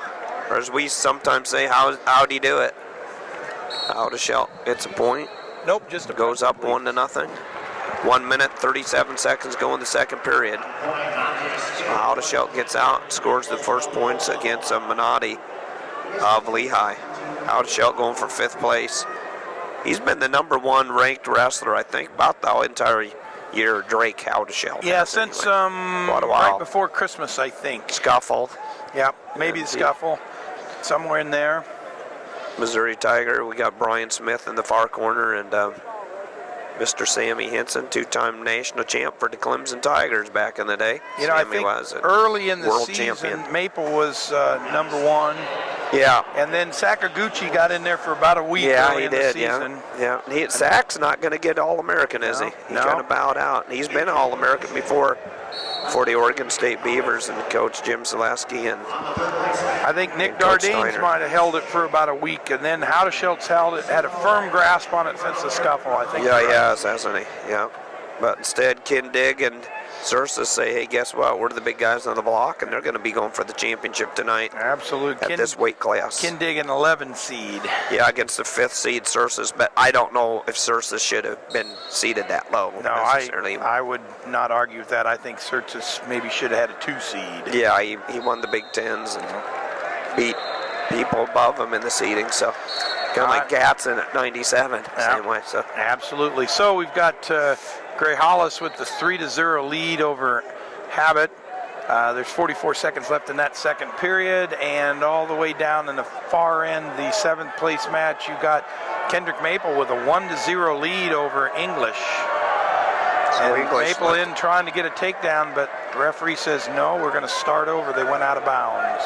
Oklahoma University is the host team here in Oklahoma City. It's not Oklahoma State, so it's the Sooners, and I'm sure they'd love to see Maple win because Brewer lost earlier to Roth of Central Michigan. Absolutely. So they're Well, all and wondering. that obviously has big implications on the team race for everybody else here. A lot of people yesterday in the parking lot were saying, we don't dislike Penn State, but they've had enough. Yeah. And so there were a lot of people with all kinds of different color T-shirts on, slapping Minnesota fans and Oklahoma State fans on the back, saying, man, we hope you knock them off tomorrow. It's interesting. It's a personality of the sport. If you can't be the giant, you want to be the giant slayer. It just seems like that's the nature of wrestling, and all sports are that way. A lot of athletics are that way. But yeah, well, I remember everyone was so excited when Minnesota won their first title years back, and then Minnesota came back several years in a row there. And then when Penn State, 3 years ago, everybody's like, wow, Penn State won their title, and that was exciting. And seems and now like we 3 get years a lot later, of threes, yep. doesn't it? And I think that has to do with the recruiting. Yeah. Freshman, sophomore, junior, senior. You get these studs, and they get into the senior class. Then once you empty out, it's hard to reload. Yep. Dan Gable was probably one of the best, modern era. Well, you can argue again Oklahoma about State, you go back far enough, they had plenty of coaches in their repertoire could say, well, we reloaded. You can argue They won about 34. Brands and his 2 recruiting classes. You can argue a little bit about Kale and his 2 recruiting classes, Yeah, if you will. exactly. And both of those things led to 3-time championships. Yeah, they runs of 3, maybe run of 4 for Penn State. Can't count them out. No, you can't. Minnesota's going to make it earn it. It's cool. They're both tied, 98.5 points. English got a point against Maple of Oklahoma, and now they're tied up 1-1, 1:24 to go in the first period down there. Yep. 32 seconds of riding time. Habit riding tough on top, gets 2 against Grijalles. It's 3-2 right now. Choke, maybe. Yeah, potentially dangerous anyway. Coming across the throat. Yep, Grijalles has 1 minute and 1 second of riding time. That could turn out to be big for him, the Michigan Wolverine. Yeah, but he's on the bottom, so that'll erase itself pretty quick here. Yeah, so there's probably a lot of coaches out there that think, oh, Maple and English going to sudden victory here. There's probably a lot of coaches that are thinking, man, I hope there isn't some spectacular coaching change that happens where somebody goes from one great school to another and takes their recruiting class with them, or Because they'll there be the goes next 3 more. times. Yeah, seems like that's the nature of the beast, isn't it?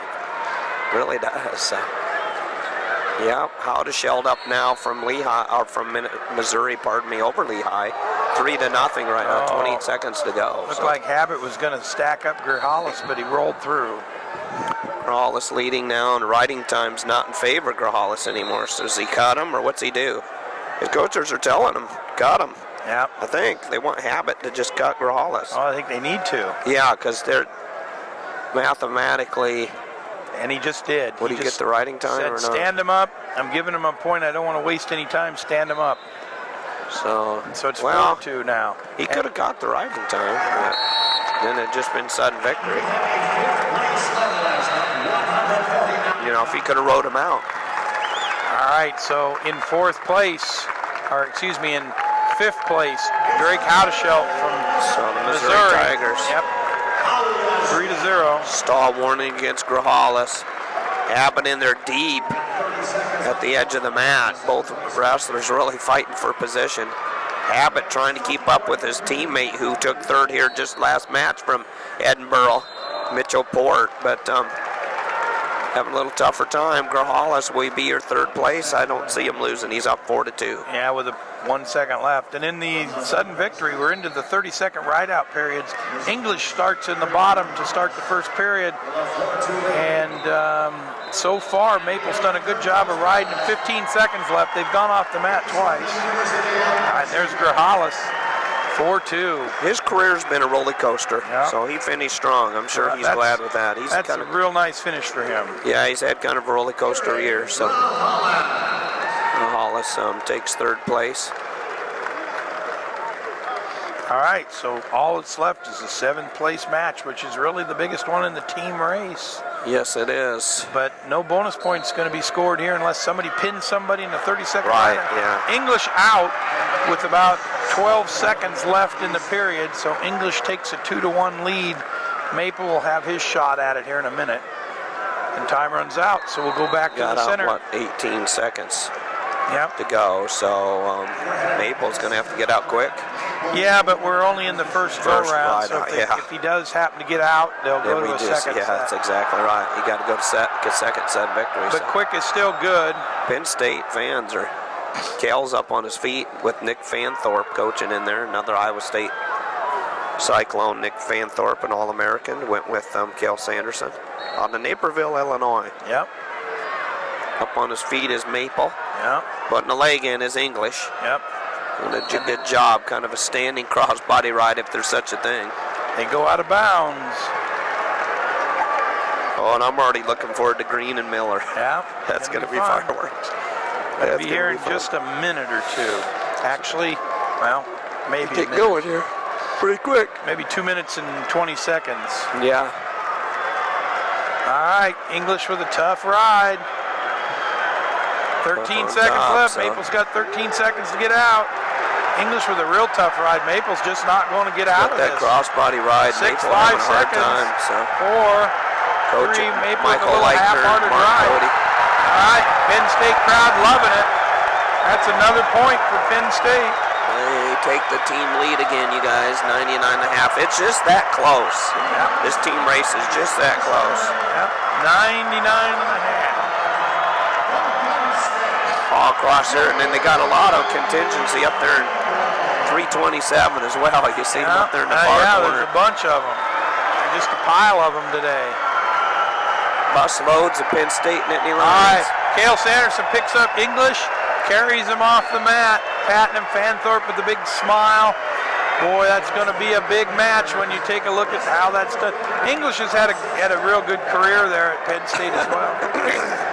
Miller, Green, already. Miller trying to throw Green on his back. Yep. This is anticipated. This baby's going to be fireworks. So James Green from Nebraska, Ian Miller from Kent State. Get ready for a treat. In the featured third place match, going to be fast and furious. We'll describe that here in just a sec. Let me get the other set up. Big double underhooks here by Ian Miller, So just as he did with St. John, and he's getting ready to throw it to Green. They go out of bounds. So score, Jeff Murphy. Real Buto does not show up, so medical forfeit. Dan St. John's for 5th place. Two Derek extra St. points, John's is that right? For 5th place, yep. Derek St. John's. And we've got Jordan from Wisconsin, Isaac Jordan, and Parati from Rutgers And down he's on red. the 7th place match. And Green with a big takedown to start the match for 3rd. Against Ian Miller. Hey, and look at this, Steve. Yeah. Dan just brought me a big pretzel. Dan the man. Now you're going to Dan have the to describe it while I eat. Yeah, you can piece. Just take a little piece at a time. Piece at a time. I tell you, Ian Miller attacked real quick, but Green looking good. He's tilting him up right now for more. He's getting some tilts. Is Green or not? Well, the referee.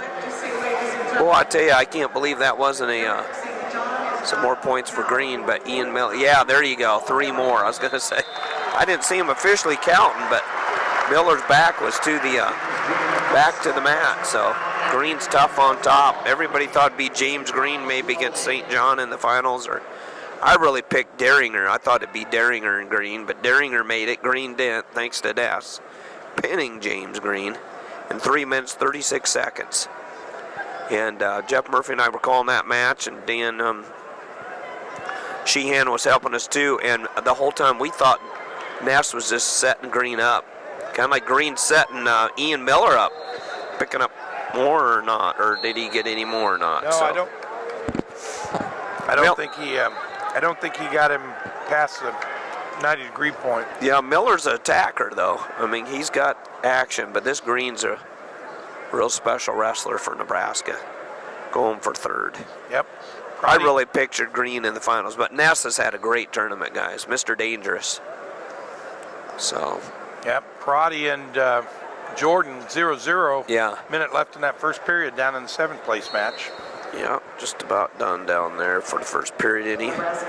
Anyway. Green's Parati loading him from up again. Got him on his back. Scarlet Knights getting an All-American this year for Rutgers, and Coach Frank Molinaro. Green with 2 more back points, 7-0. Wow. Green's not going to let Miller show some flash here. Yeah, the golden flash is out. So, getting up to his feet is Ian Miller. He trails big time, guys, 7-1. Both these guys are real quick and real fast, but Green just showed that he might have a little bit more power than Miller maybe, but Miller's always dangerous. Into the period, 7-1. We're going to see who starts up and down on referee's position. Green gets choice, that's Miller. Miller's going to defer, and Green takes up. So Ian Miller will start down, James Green on top. Here we go, guys. We're calling it here on Takedown Wrestling Media, Takedown Radio. TheMat.com. Appreciate TheMat.com letting us broadcast through their website. One of my favorite websites to go to get all the latest and greatest. Hey, Green Steve, on top. 2 minutes, 2 seconds riding time. Jeff Murphy? what'd we do this morning for a radio show? You know, I never even thought about Best it. of. Best of. Okay. Again. So, Well, then- usually we broadcast from here live. I kind of like feeding the people some play-by-play, but that wasn't happening. Hey, you know, best of that had been, what, 2 hours of you and I, because Possibly. that'd be the best of. Well, in our own opinion, I'm sure that's true. I don't know about everybody else, Scott's or the listeners. So, Well, that's good. That's good. Well, we sure appreciate all those people that are faithful listeners of Takedown Radio every Saturday morning on KXNO back in Iowa and several other stations and iHeartRadio around the world. So, yeah, we've been on the air for about 16 years. Came from Saturday Night Slam to Takedown Radio, and I've been with Mr. Casper since the get-go, Scotty Casper. and more back points, guys, for Green. So when I thought it'd be fireworks, it is, but it's a lopsided fireworks show. I guess is what I'd call it. It's kind of been a lopsided fireworks show in favor of Nebraska Cornhusker. That's just it. The fireworks sort of fizzled, and the Cornhuskers just taking control here, 10-1. Ian Miller came out with those double underhooks and really looked like he was going to be his traditional self and started throwing Green around, but Green says nothing doing, not with me, guy. 1-0 down there in favor of Jordan, I believe, right? Wisconsin over Panetti. Yeah, Isaac from Jordan. Rutgers. Just not been quite as flashy in this tournament as we've maybe seen him before this season. Yeah, he's had a good freshman year overall, but, you know, his nationals probably didn't turn out like he wanted it. But making All-American as a freshman, nothing to be ashamed of. Oh, no. Great place to start. I'll have to study this weight, too, and see if it empties out or not, or what takes place. We'll go out next week and sort that all out. Be on the radio talking about it. So. Absolutely. You know, this year, when everything was sorted out at the end of last season, and you took out all the seniors and you just looked at returning point getters based upon where they finished last year, Minnesota was projected to win this tournament. That obviously included no bonus points in any way, shape, or form. I'm talking to some people, and they say Iowa will be in the driver's seat next year with all the graduations taking place, but I can't say it for certain because I haven't done my own personal research. That's just from a good friend of mine in the media room. Yeah, but I'll tell you what, if you're listening today and you want to know about that, tune in next Saturday to Takedown Radio, 9 to 11 o'clock Central Time, or get on iHeartRadio and look for KXNO out of Des Moines. And you can hear Steve and I and Scott Casper talking about wrapping up the season and talking about who we think maybe has the inside track early in the next season. Yeah, Bob Selby will probably be filling in from time to time. I know we kind of do a little bit of catch-up time with projects. And that's right. My honey-do list once the season's over, so I appreciate Scott carrying the torch during the summer. I think you'll have Bob Selby in some, and I help a little bit in the summer from time to time. Did it year-round for about 12 or 14 years, but I've got one more big week under my book, and then I'll special times over the summer, but I'm an October to April 1st guy. Yep. Halloween to April Fool's Day. Green up 10-1. Jordan from Wisconsin up 1-0. So Ian Miller really hasn't been able to get his motor running here, guys. Green's just really been on him, and Ian not able to do much of anything. Do you think he'll warm himself out in the St. John match? He may have. I don't know. That's a good observation by Dan Sheehan. He just may have worn himself out going against Derek St. John because that was a big score there. He came out guns a-blazing, got Green and double underhooks, but ever since then it's been a tilt fest here for Green. He's picked up the vast majority of these points have been tilts for Green. You know, Dan, that's a really good point because he had to go against St. John in that big match. Green, he got his hand raised and had the forfeit, so he sure did, didn't he? He was very fresh coming into this match. He wrestled old Joe. I've never seen Joe win yet. Joe forfeit. He's lost every match I've ever seen him wrestle, or every match I've never seen him wrestle. He's like the Washington Generals against the Globetrotters. Yeah, that's right. Globetrotters always coming out on top. And we got Jordan still leading down there 1-0. Wisconsin Badger fans would be happy for that. Panetti, though, for Rutgers is guaranteed a red shirt. So, big win there for James Green, the #1 seed. So he takes third in a big way. Congratulations to him. Ian Miller, though, you know, my hat's off to Mr. Miller from Kent State. He's had a real good year. He just had bad last match, but he's very exciting, and I love his ability to entertain, even though he came up short big there. Ian Miller, as Ian's walking off the mat, look how he's holding that one hand and that one arm. Yeah. It's as if he's got a little bit of injured. A stinger or something in that one shoulder and that one arm. Makes you wonder a little bit if maybe something happened in the St. John's Good observation. Match. Jeff Murphy. He's holding that right up almost as if it was in a sling. Yeah. He's got it right up against his stomach. There's some pain in that. Absolutely, just the way he was holding it. Not saying he had to beat Green because Green would have been favored, but that's a good observation. But Jeff Murphy, he did. He looked like he was just kind of holding it up against his stomach. So maybe that's the reason that we didn't see the Ian Miller that you usually see. Exactly. I'd love to see them both healthy. Regardless who wins, just because I know a healthy Ian Miller would keep that a lot more entertaining. But congratulations to the Cornhusker out of Lincoln, Nebraska, James Green at 100. And Isaac Jordan's going to take 7th place. A freshman from Wisconsin, 2-0. The son of two-time national champ Jim Jordan, and his brother Ben Jordan became an All-American 2 years ago. I think there's another Jordan going to wrestle for Ohio State. Going to head that way. Yeah, there's another Jordan out there. So the Jordan family's synonymous for wrestling. Uvenjor, right, against Mr. Marino down here for 5th. And then the 3rd place is Monk and Salzar, right? So we got Salzar and Monk. Salzar in on a shot. Yep. And you've got Silverberg from Minnesota and Harger from Northwestern down in the 7th place match. Again, Silverberg has a chance for some points that will. Silverberg could bring Minnesota back into a tie with Penn State for 1st, or maybe launch them to something even greater if he gets some bonus points. Tell you, Marino had a bear hug 2 or 3 times against Lovensor, trying to throw the Citadel wrestler on his back, but nice recovery there by Lovensdor. And no point scored, 0-0. In on a shot is Salzar on Monk. Salzar should pull him back to the middle of the mat. Or not. Nice ankle grab on the edge, 2 points. Or do that. That works. It works, he gets 2, so the Virginia wrestler, the Cavalier, now leads the Bison. So those aren't swords, I forget. What are they called? Somebody told me once. They actually look like swords, but they're called something else. We'll investigate that. Rapiers. What are they? Rapiers. Rapiers. Lepere.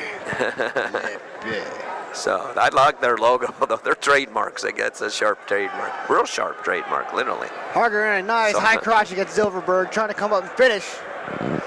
And for 6. And he can't. Darn it. Kick out by Monk. Now the Bison gets an escape, the Cradle. Man, Mr. Cradle. Ed Ruth and Monk, and then another all-time Cradle, by the way, since we like to reminisce every once in a while. Joe Heskett. Moreno back in that body lock. He is. He's trying to throw Levis the oar down, and the boy ankle grab there by Marino. I don't know if he's going to cover it for 2 or not. I think Michael Marino took 6th last year, if I remember right. And just bullies him straight over. Wow. That was a nice power move, wasn't it, Danny, by Michael Marino? He just dropped that leg and just hipped right into him and just plowed him over. Wowee. Trying to tilt him here. Right. 2 more for, 2 more for Salzar. Yep. Salzar doing a good job for University of Virginia. Oh, and Cavaliers. Moreno trying to tilt the young man from the Citadel, but he's, I guess he rolled through it, no points. Not to be confused with Salazar from Purdue. Yeah, Salzar came in here real tough. He's a seeded wrestler, seeded 3rd, by the way. So came in here with 35-2 record. And you ready? Steve Monk came in here with 34-2 record. So almost identical, 1 match from being identical records. Yep. They meet for 3rd place. Monk didn't get pinned by Taylor, guys, in the quarters. Yep, that's something to be said that a whole lot of people in this can't say that. Wrestling can't say, yeah. Oh, and we've got a locking of something, some kind of a technical violation against Moreno. So Lovsendor will get a point.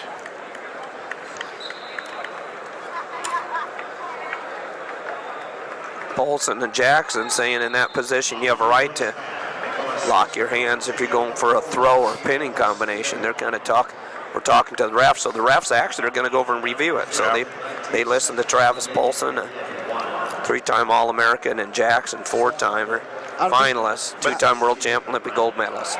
I don't think you want to question a gold medalist. Uh-huh. Yeah. Yeah, but the thing is that the Iowa State coaches didn't have to throw the challenge flags. The ref decided that they challenged themselves. Well, once they debate, they kind of pointed it out to them, and Minnesota gets 2 more points down on That's a big takedown for Silverberg. He's Silverberg. up 2-0 now Reversal. over Harger with 2 minutes, minute 45 seconds in the There's a second period. reversal. Reversal by Silverberg over Pierce Harger. So, wow, we don't get Silverberg And Marino Harder gets a again. reversal of his own, I think. Yeah, he does. I think he tied it up. 1:30 to go in the second period. Down there on mat number 7 for 7th and 8th place. All these guys are guaranteed All-Americans, obviously. This is going a lot. This would put a kink in Minnesota if Harger were to win. Yes, it would put a big kink. Oh, and Lovsendor trying to No biases roll whatsoever. through, but looks like Marino's going to put him on his back. Oh, he was so and close to time getting runs up. out. Time runs out, no back points. Marino's getting close to getting some back points And there Monk's off of a about to real turn nice- Sulzer. Oh, no, Sulzer turns into Monk, and Sulzer's about to turn around. Big scramble situation between these two. Oh, boy. Boy, Sulzer's tough, isn't he? Yep, Wow, he's tough. 6-1 now. yep. He beat Marino soundly in the last match, and Michael Marino's a tough kid. So, this young man from the Cavaliers, good-looking wrestler. Yep. Silverberg got on his feet. Remember the Cavaliers having that Heinrich not too many years ago. He was a good one, too. Him and Jay Borchell had an amazing match, didn't they? Yeah. Heinrich got the big lead. Borchell came back, so. Yep. Oh, and Lovsendorf in on a takedown. Takes the lead, or is he tied? It's tied up in 3-3, right? 3-3. Marino with his own reversal. Yeah. He's like, nope.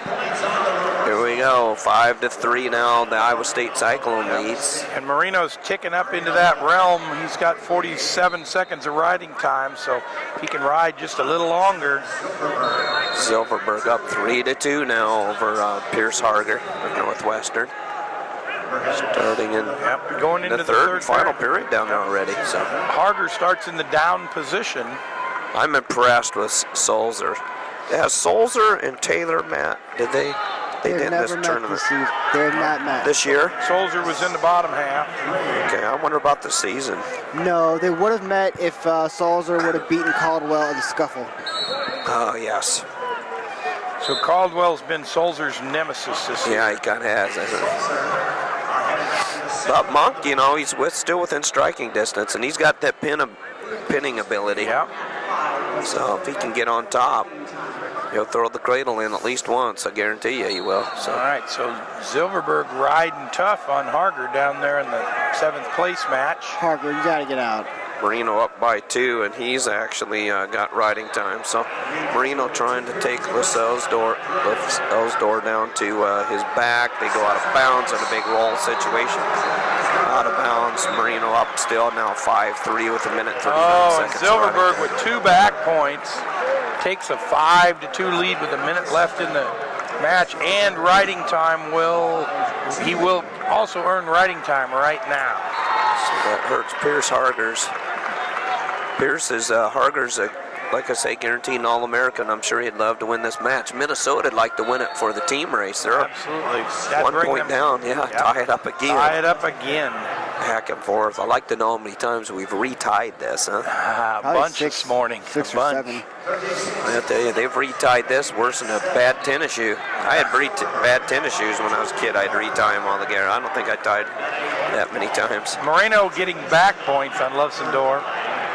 Marino's look tough. He's real physical.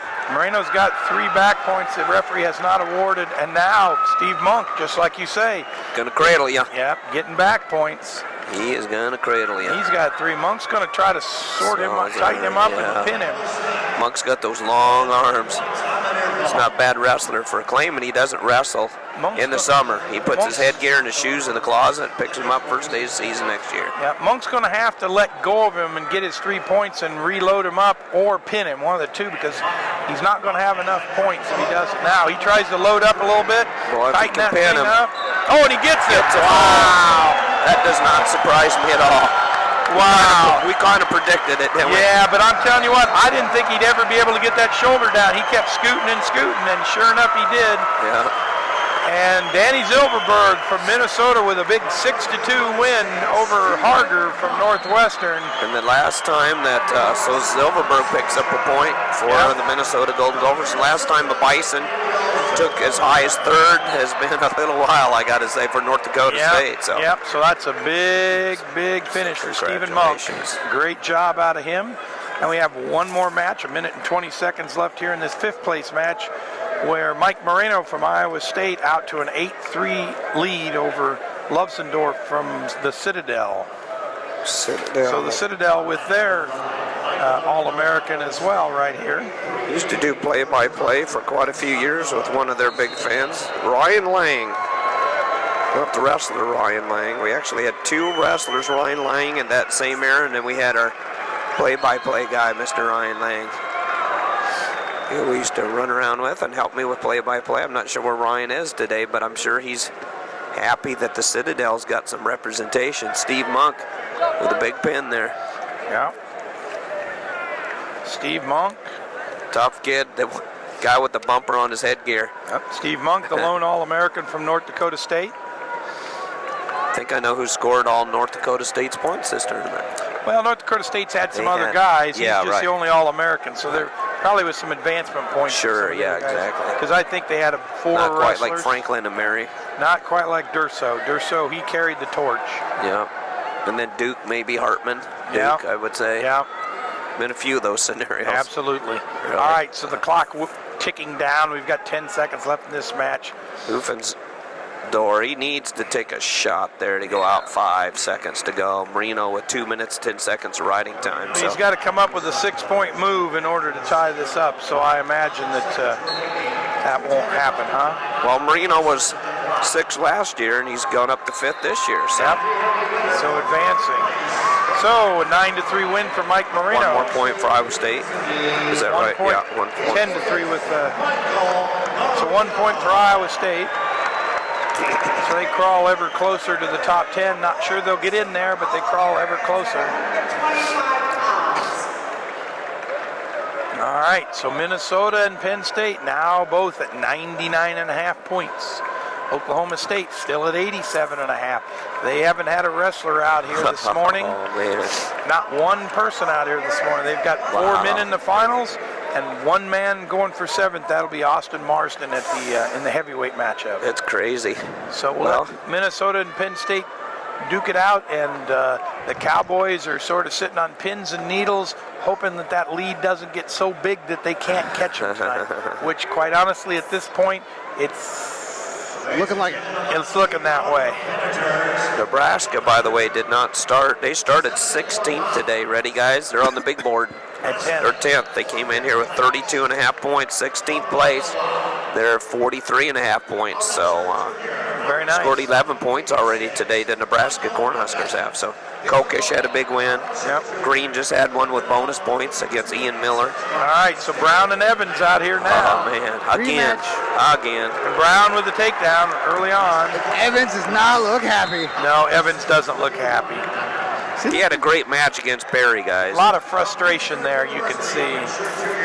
And we've got Storley and Kokish out here again. One of the best matches of the tournament thus far. For the bigger guys, that was an amazing one. Yep, so they're in a rematch from earlier in the week, and that's a 0-0 match right now for 3rd. And Tyler Wilps, and I think it's Bryce Hammond from Cal State Bakersfield. So Cal State Bakersfield's lone All-American out there on the mat right now. Nice. Wilps from Pittsburgh. They're in the 7th place match. Okay, and we got the battle of the 2 South Dakota preps out there. Kokish and Storley. Storley won most of them through their earlier parts of the career, and then Kokish was going for his 3rd win in a row over Storley, pardon me, and then Storley won, and almost had a busted cheekbone on that match. That's how tough that match was. That was a lot of blood. That baby was a knockdown drag. That's about as close as UFC and wrestling as you can get without it not actually being MMA. But tough match. Both Wilps and Hammond are both their team's lone All-American out here. So as tough as Pittsburgh's been in this tournament. Yeah, they had a good dual team. They have 1 All-American. Brown with another takedown. So the Iowa Hawkeyes behind us haven't had a lot to cheer about. Brown gets another big takedown against Mike Evans within the first period. 1:30 left with a minute riding time right now. just they haven't had a lot to cheer about. They were classy enough. My hat's off to him if I was wearing one. Jeff is, but he had to take your headgear off. But they really cheered for Cologne when he won. I thought that was pretty classy. Yeah. Being another Iowa college, Northern Iowa, and Iowa prep. Well, Joe Cologne. another thing that I noticed earlier yesterday when Nestor Taufer lost, he got a standing O when he was walking away. Do you remember that? Yeah, kinda. Yeah. It's a very sad story about Boston U. Yeah. Yeah, that is. Yeah, I tell you, Boston University, they need to keep wrestling there for the sport because it's mankind's oldest and the world's greatest sport because they're the toughest, best conditioned athletes in the world. And Carl Adams, our good friend, is the coach over there, two-time national champ from Iowa State. He's the head coach. So Brown's had the 2 takedowns. Evans has had the 2 escapes. Storley and Kokish, I don't know. They might have said, hey, you remember last time? I'm too tired. How about you? We're going to repeat that. Well, They're just kind of fighting off each other here. Collar tie. Talk about tired, and you bring that up. These Hawkeye wrestlers look tired. They just look tired. They certainly don't have the style that they once had, the push, shove, aggressive all the time. Yeah, yep. Evans and Brown tying it up down here. Evans did take the shot, but they go out of bounds, so. Yeah, there was years past, you'd never see a Hawkeye get to the center of the circle last. Well, You're seeing that. And years ago, even win or lose, they were always the first guy back on the foot on the line, You look at some of these middleweights right now, and these middleweights are wrestling a lot like the assistant coach that's sitting over there in the corner. I mean, Morningstar, the whole time he wrestled for the Hawks, was always a guy who won by 1 point, hung in there till the bitter end. Now, he won a lot of matches, I can't argue with that, but certainly not the aggressive style, and you just wonder if a little bit of that hasn't rubbed off. Out of Lisbon, Iowa. Yep. Because we just don't see the aggressiveness that you saw. His dad, Scott, was real successful. Wrestled for Northern Iowa, won a lot of state titles back in the day. Scott Morningstar. Yeah, 4-time state champ. So, and Hammond and Welps, what's going on down there? We still tied up, I think. 2-2. Okay, Kokish and Storley. Storley got out, scored the first point. He's up 1-0 with the escape, and nothing like their first match. Well, I shouldn't say their first match. I think these guys probably wrestled about 50 times in their career. Yeah, but nothing like the first match this weekend. Yes, that's a good way to word it. That was a great, crazy match. That was a big match for him. So. All right, so 5-2. Brown with a 5-2 lead here in this 5th place match. A minute left in the second period. Evans going to have to do something here if he wants to win this. Big attempt there by Storley. Yeah. The edge of the mat. That helped them. Nebraska's in 10th. We've said they've scored 11 points this session, so I'm sure they'd like to get some more points. I don't know whether they just get 1 for this. Yep, so everybody gets 1. They really want to help them catch up with Oklahoma. They'd still be just a little shy to pass the Sooners. You're getting 1 unless you score bonus points. Minnesota's in the lead. Yes, they are, but guess what? It's a dead tie. So if Storley could win this, the Gophers could retake the lead again. But Brown's over here hiding behind this pylon. Depends on who pushes the buttons first. Huh? And so if Brown wins this, it'll all be tied up again. So even if you take 5th and 3rd, it's still 1, isn't it? All the way across the board. 1. Yep. They've awarded all the points. You got them as you went, really. 5th and 6th are 1 point apart. 3rd and 4th are 1 point apart. 7th and 8th are 1 point apart. So you've earned all your points till you get to this round, and then you get your 1 more. Yeah, you get your points on the go, really. Yep. As you earn them, and then. Yeah, that's why that last round before this one's so important, because that moves you into position. Yeah, it really does. And between third and 5th, there's a differential. Right. Storley and Kokish going to start on their feet, second period. I think Kokish got choice. He took feet, so he doesn't get down underneath Storley. Brown and Evans, Penn State, Iowa Hawkeyes. One of these Minnesota wrestlers needs to grab their man and throw him to his back and pin him. That'd get that crowd kind of excited. Yeah, get them excited and give them some more points. Yeah, get that 2 points back that... you get 2 additional for a pin? Yeah, that 2 points back that Rutherford got. Yes, exactly. As a gift. He got a bonus gift. Yep, he sure did. Merry Christmas. The whole Penn Nittany State Lions. nation got that as a bonus Christmas gift. That's catapulted them right up there underneath with the Golden Gophers all tied up. 99.5, Oklahoma State in third, 87.5. So Oklahoma State, by the way, were the Big 12 champs. So, Steve, here's your homework between sessions. So if this whole thing ends in a tie, what's the Criteria. What's the criteria? Well, I can tell you as soon as I go ask a guy named Jay Carl. I know. I figured that's where or you'd Kyle go. Klinkman, one of the two. Yeah. Probably Jay Carl. But you know, it wouldn't be a bad idea to go find that out, because quite honestly, if this all finishes here in a 102 to 102 tie or whatever it is, you know, and with two guys in the finals apiece, it could come down to that. Could come down to Taylor Ruth getting bonus points. Yeah, David Taylor. Tony Nelson. Yeah. And Ness is a pinner. Yeah. And Nelson's been pinning. Yeah. So, you know, anything you got could happen. 4 guys that could score bonus points in those finals, 2 for each team. Yeah. So, injury timeout for Mike Evans. He's getting his ankle wrapped right here. Got a big ankle wrap. Those 2 quick takedowns for Brown were real important, weren't they? Casey Cunningham in the corner, Morningstar and Brands out watching their athlete get his ankle wrapped up. And Kel Sanderson in the corner too as well. Yep. Wearing out some gum. Looks like. Yeah, I imagine there'll be a lot of gum chewing today. I remember when Cal moved to Ames and watching him his redshirt year. You know, I think we got something special here. Yeah. Did we know what the future held, right? Yeah. At Iowa State University. Well, yeah, because what was really funny about that, you know, Joe Heskett had come in out of Ohio, and Heskett was a guy who maybe had more of the pub coming out of high school. And even the first 16, 18 matches, probably Heskett had pinned about everybody but like 4 people. Yeah, and you know, and then Cale Sanderson just started to. Now Heskett had a pretty good career too. He was phenomenal. Joe Heskett was one really good wrestler. Very good wrestler. Yep. I was there. He won his title in Albany too, right? Yeah, absolutely. Yeah, I remember that. Set by Grandma Evelyn Nye. Yeah. We sell it. We remember high-fiving one another. Grandma Evelyn Nye and myself.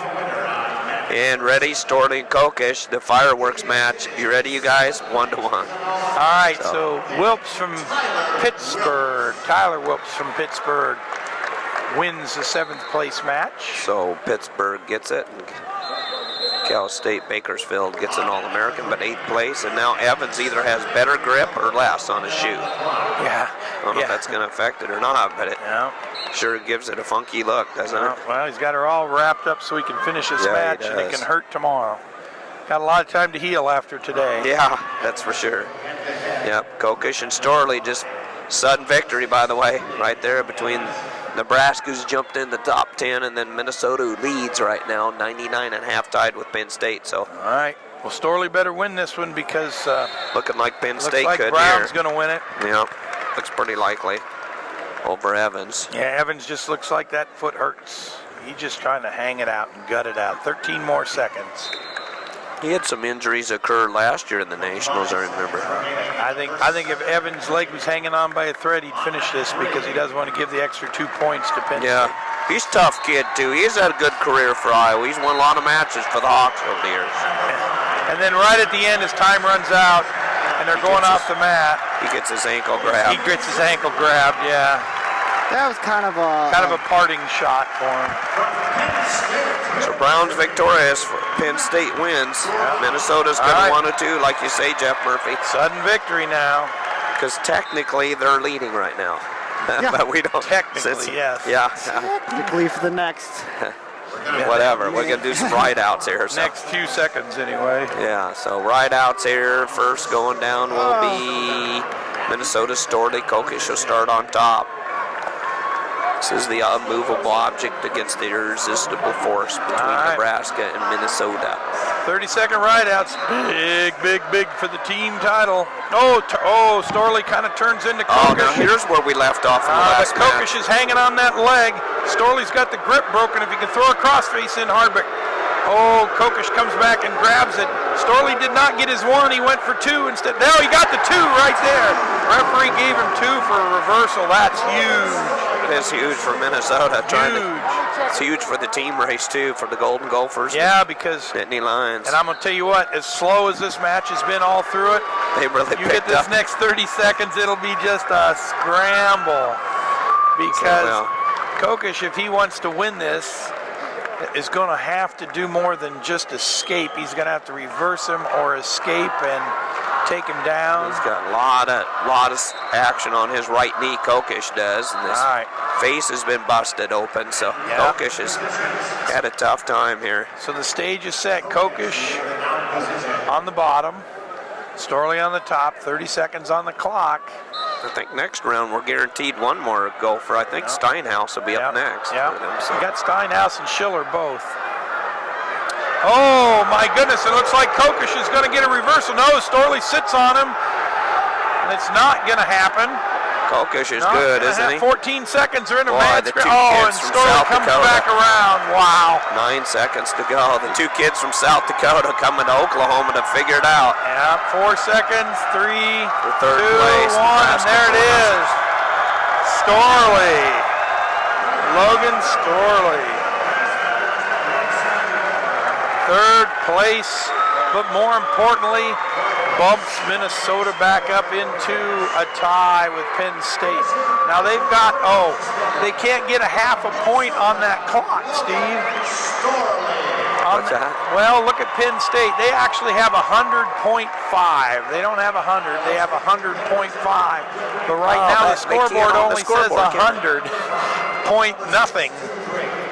So that'll be a little confusing. They need to figure out how they program that to make that work. Well, they need my good friend Dan Sheehan to figure that one out. I guess I better keep Surely we can figure out how to get a 5 on there, can't we? Pull that pencil down right now because I better look that one.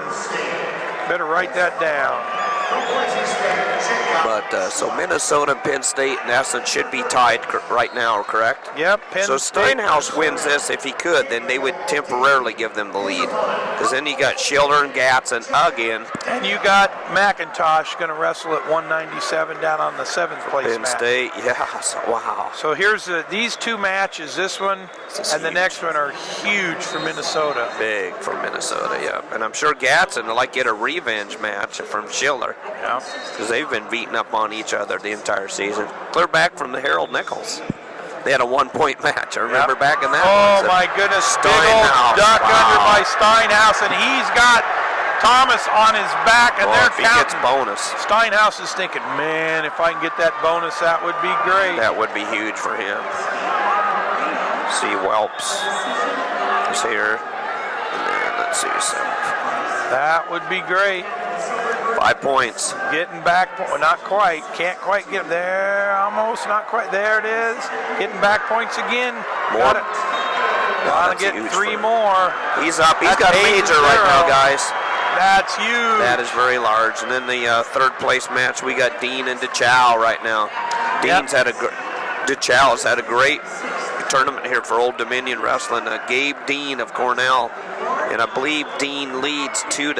But this DeChow has done nothing but impress me the whole tournament from Old Dominion. Yeah, he's done a great job. Just a Schwartz great down job. there, is that right? Against Yep, Bernstein. Schwartz against Bernstein. Schwartz from Bernstein Boise from State. Brown.